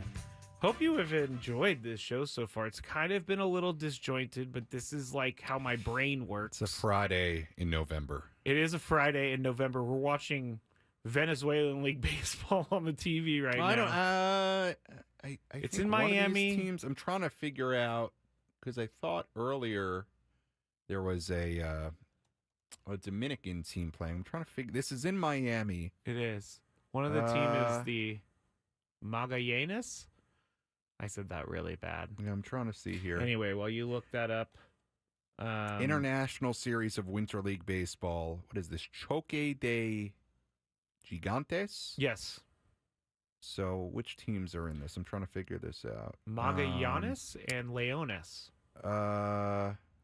Yeah, well, they have, one Dominican team, Winter League team, Venezuelan, some other teams. Yeah, there's a few different leagues involved. Lots of baseball all the time. Baseball. But this is not the Caribbean series, which is a very, very big deal, which I think is much later in the winter. And do any of the big-time MLB players play in that? Or is it mostly prospects? No, I mean, there are always major league guys, and it depends what teams they play with, how late they might play into the year, depending on what major league teams they're with, or if they're minor leaguers. I think the Caribbean series is, I know this is just a riveting conversation right now. The Caribbean, we're just like going over online articles, but I think it's in Mexico this year. The Caribbean series that's confusing. Is in, because I was talking to somebody about this, it's in Mexicali. I guess Am I right about that? Or maybe the finals in? I'm not sure. I think part of it's in Mexicali this year. I'll have to look into this. You gonna head over and watch some games? I'd love to. I have to look into this. Get 97.3 The Fan to pay your way. Do some scouting. Sure, they want to broadcast it. You hear, Adam? Sam wants to love go to it. Mexicali. Sure. Yeah, I'm trying to figure this out on the fly here. It's no big deal. I think part of it is in Mexico, Mexicali. At least part of it. The whole thing, maybe. Sweet. Yeah, very cool. Very, very cool. Yeah, no, those games are awesome. Like when they've had it in Miami, like it's awesome. Crowds are awesome. Be fun. They should have one at Petco. I mean, I know I'm just throwing events out there. I know Petco's pretty busy with events and everything, but yeah. All right. Be fun. Here's something that we haven't talked about today. I saw a tweet this morning from Mike Rodriguez saying, according to my sources, the Mets have made an offer of over $160 million for a period of 7 years to Willy Adames. Their intention is for him to play third base. However, Adames may prefer to continue at shortstop. He has not made a decision, and so far he also has a proposal from the Dodgers. Now, one of the things that bothers me the most is one team stealing all the good players because they're able to afford them. And if the Dodgers get Roki Sasaki from Japan, and if they get guys like Willy Adames, and they get Juan Soto, I'm going to be very upset at baseball. So let's start with the Mets perspective of this. And look, it's very early in the offseason, so let's see how this plays out. The Mets would be an interesting team for Adames for a couple of reasons because of the ripple effects. Number one, he would play third base where he doesn't really play because Lindor's obviously at short. That would mean to me Mark Vientos would then move to first base. It would also mean the Mets are no longer going to be the team for Pete Alonso. So that would actually mean that Vientos moves, and I think that would be the end of Pete Alonso with the Mets. So that's an interesting fit. It's also, Adames has to want to play third base. I mean, he's not going to play shortstop with Lindor there. So that's an interesting kind of weird fit, but he's a good player, so I would understand if you can get him to move to third base, why you would do it and why he would do it. Look, again, we talked about the Mookie Betts thing earlier, the idea that he would move back to the infield. He would be a great fit for the Dodgers. Take Betts out of it. Let's assume that maybe Betts would actually end up back in right field or play second base even, I guess. Look, they need a shortstop. He'd be a fit there. You could see possibly, I guess, if Betts is going to play the infield, then play second base, and maybe that's the end of Gavin Lux in LA. I don't know. But he'd be a fit. So, and look, I know nobody wants to hear this. The Dodgers would make a lot of sense. Forgetting the Betts to the infield thing, which I don't totally believe. Yeah, we think it may be a smokescreen for something else. But what about, like, I hate complaining about salary caps or not having a salary cap in baseball. But at some point, I feel like they're going to have to do something. I know that they have the CBT. Yeah, it acts as kind of a softish. Yeah, it's kind of like, hey, we're going to penalize you a little bit. There are so many teams that don't even come close to it anyway. You're that right. aren't going to spend like that. So and there's no floor, right? There's no floor. Maybe that's the answer. Look, just having a floor. The reality in Major League Baseball is that they have a sport right now where there are teams that spend on two totally opposite ends of the spectrum. That's the way it's set up. Always has been. You've got teams that are barely spending any money, and you've got the Dodgers. And look, the Padres have obviously invested a lot in their team. It's the way it is right now. Look, I agree with you. I don't think it's great for the sport as a whole when you have that type of discrepancy, when you have that type of wide range of what teams are doing financially, and it has direct impact. I mean, look at the World Series this year. Two high-priced teams. Two extremely high-priced teams that spend a lot of money and sign players to awfully big contracts, and there are just a good handful of teams that are not going to even wade in those waters. How it's set up. I don't know if ultimately that's for better or worse. But look, obviously the Dodgers have money to spend, and look, it would certainly, I think, illuminate the haves and the have-nots of Major League Baseball if the Dodgers go do something crazy and give Juan Soto $600 million. Because I do think at that point it becomes a question of, man, is this really how our game is set up? Yeah. Where you can have one team that can spend to this capacity, and then you have fans sitting in other cities that are they're not even on the same planet. Does it make it a better game? Does it make it a better sport? Is it good for the health of the game as a whole? I'm sure Dodger fans would like it, but yeah, I mean, if they go out and they sign Juan Soto, I think obviously those conversations happen already. I think they will only be super magnified with that kind of thing. The one thing I think that will keep Juan Soto from coming to the West Coast is Steve Cohen and the Mets. Steve Cohen seems like he's ready to open that checkbook. And Juan Soto, I think it's been written about. I don't know if he said it directly. I think he likes being on the East Coast. It's closer to the Dominican Republic, and his family a little bit easier to. I don't know if he's come out and said that before. I know it's been written about. Yeah, it's before, been written for sure, which is fair. I think obviously. Scott Boras maybe said it. Yeah, I think the other thing here too is this: if the Dodgers, if they are a serious player for Soto and they offer him the highest bid, then I think there's a pretty good chance it's going to be an LA Dodger. I think this is going to be who offers the highest bid. If the Yankees are that team, I think he's going to go there. If the Mets are the team, I think he's going to go there. I can't imagine being the Yankees. I don't know. Let's say it comes down to Mets and Yankees. I don't know how much, being a Yankee actually means to him or not. It's certainly after they got knocked out of the World Series and lost it post-game, it seemed like he moved on pretty quick. To me, it seemed like a guy who is going to go to the team that gives him the most money, and he's got Scott Boras as an agent. There's nothing wrong with that. That's totally his right. Yeah. To me, that has been the vibe that has been put off for a while, and I think ultimately it's going to be who offers him the most. I think it's a mistake to give him $600 million over 14 years, which is what people are saying. It's a lot of money and a lot of back-end money. From an offensive standpoint, you are going to get, let's say, 7 to 8 or more prime years of an excellent hitter. I understand the questions about giving that kind of money to somebody who He's not a great defender. He's not, a great base runner. Doesn't have a ton of speed. He's also very young. He's a great, 25. Yeah, he's a great hitter. So there's an argument for both. You're getting just a truly Hall of Fame level talent guy, a guy who's on that path for a long time and for a good chunk of his prime.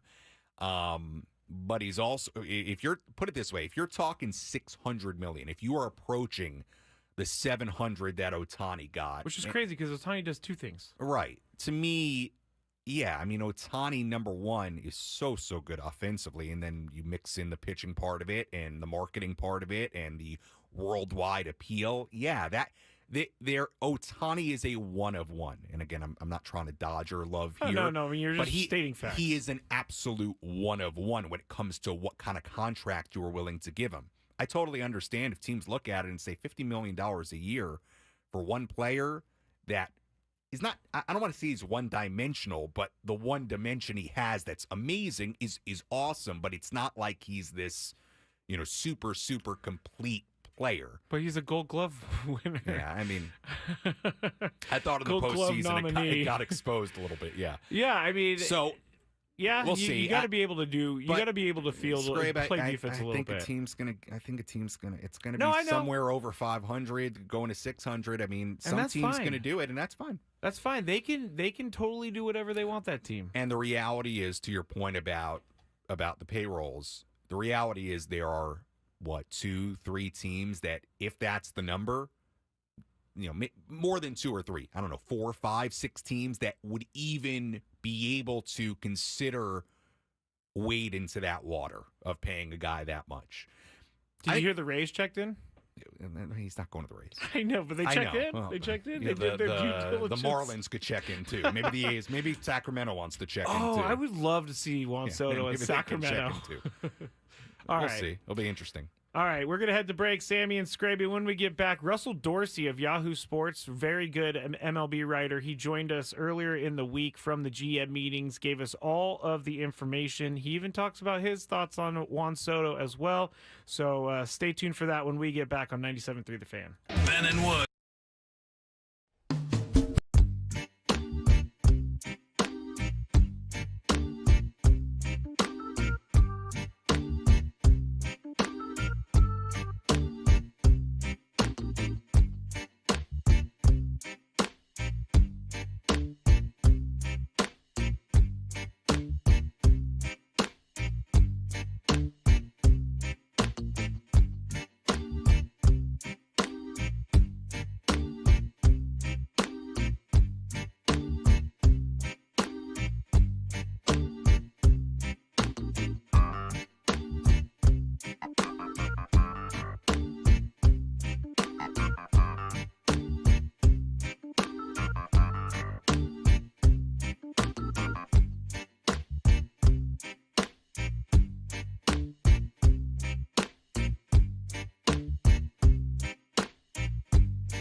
final segment of Sammy and Skraby.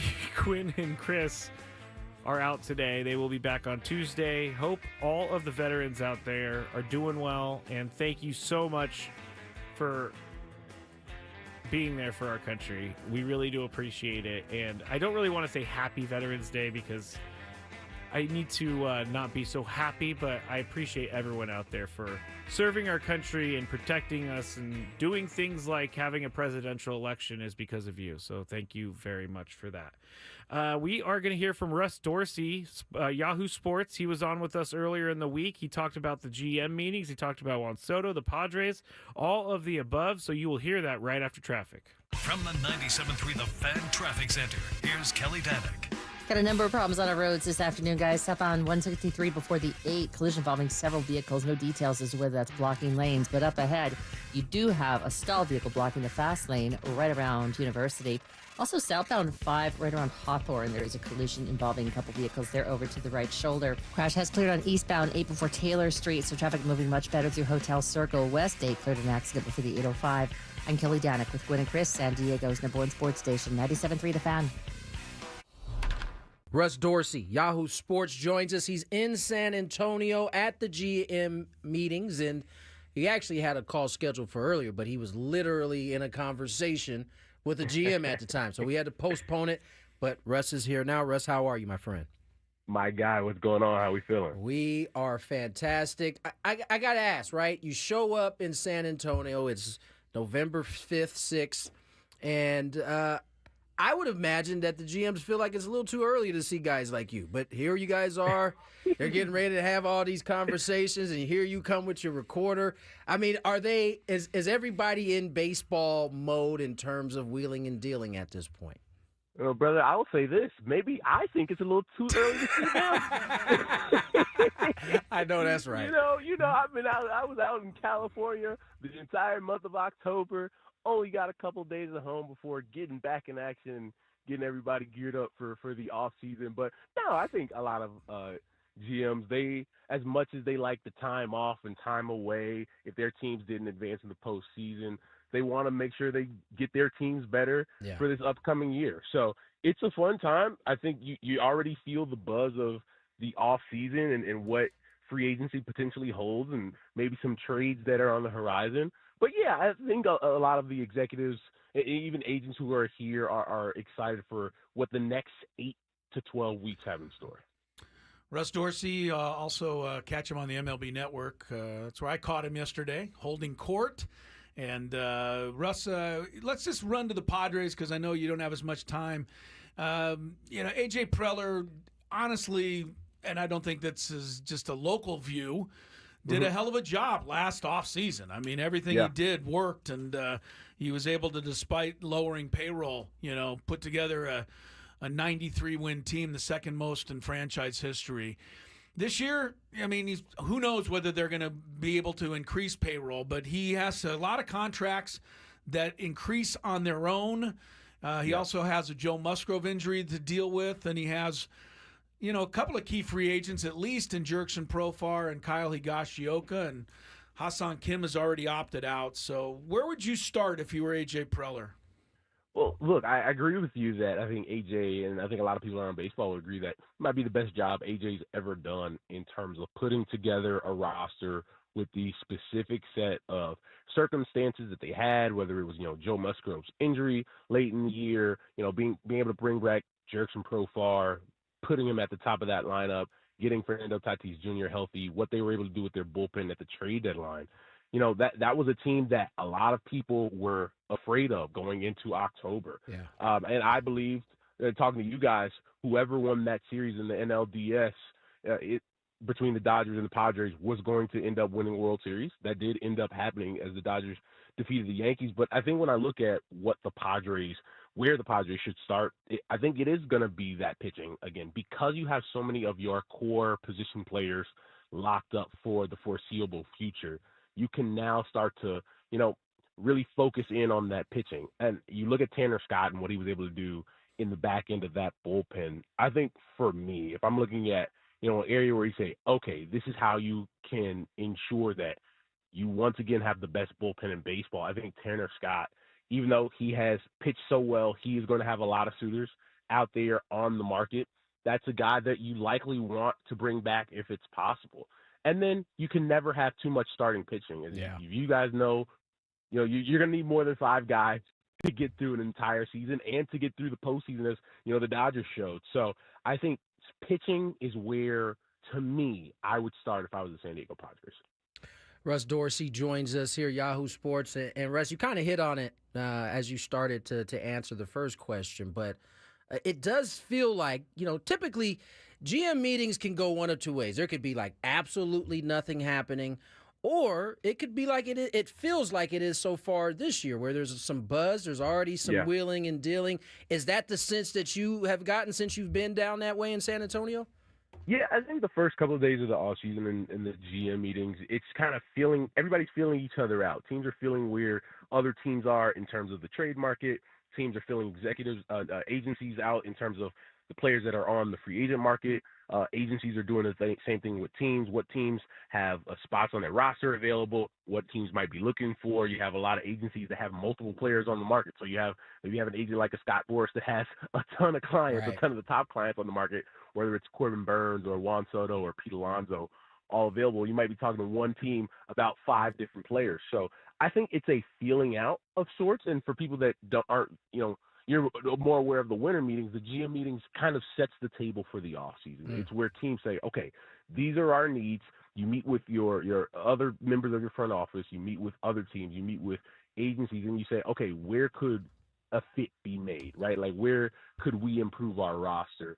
And you go from there. And then I would say the next couple of weeks before we get to Dallas to the winter meetings, then you're going to start seeing some of these deals come to fruition. We saw Michael Wacha already agree to a deal earlier in the week. So I think you'll start to see a little bit more action as, we leave here tomorrow and head towards the winter meetings.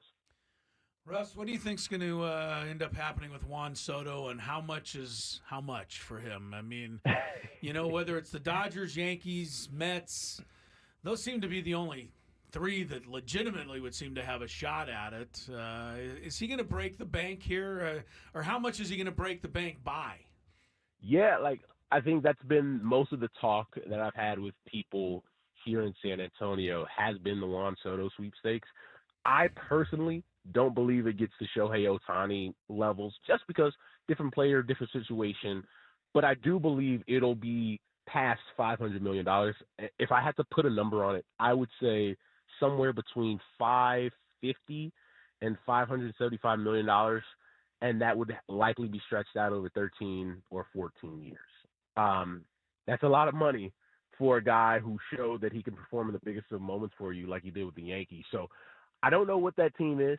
I think the vibe talking to people this week has been that it will likely be a head-to-head matchup between the Yankees and the New York Mets. I think the Yankees showed him hey, this can all be yours, in terms of like Lion King, where Mufasa says anything the light touches is yours, Simba.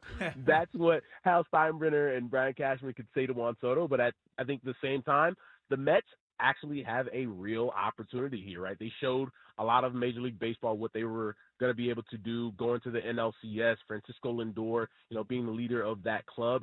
And they're a team that's still on the rise. And the one trump card that they have that other teams don't have is they can pay him more than any other team in baseball, because Steve Cohen is the richest owner in all of Major League Baseball. So that's a real threat. And I think the Yankees know that. And it is not going to be a walk in the park to make sure that Juan Soto returns to the Bronx. Steve Cohen is MLB's Steve Ballmer's on our side. I mean, that's kind of money he's dealing with.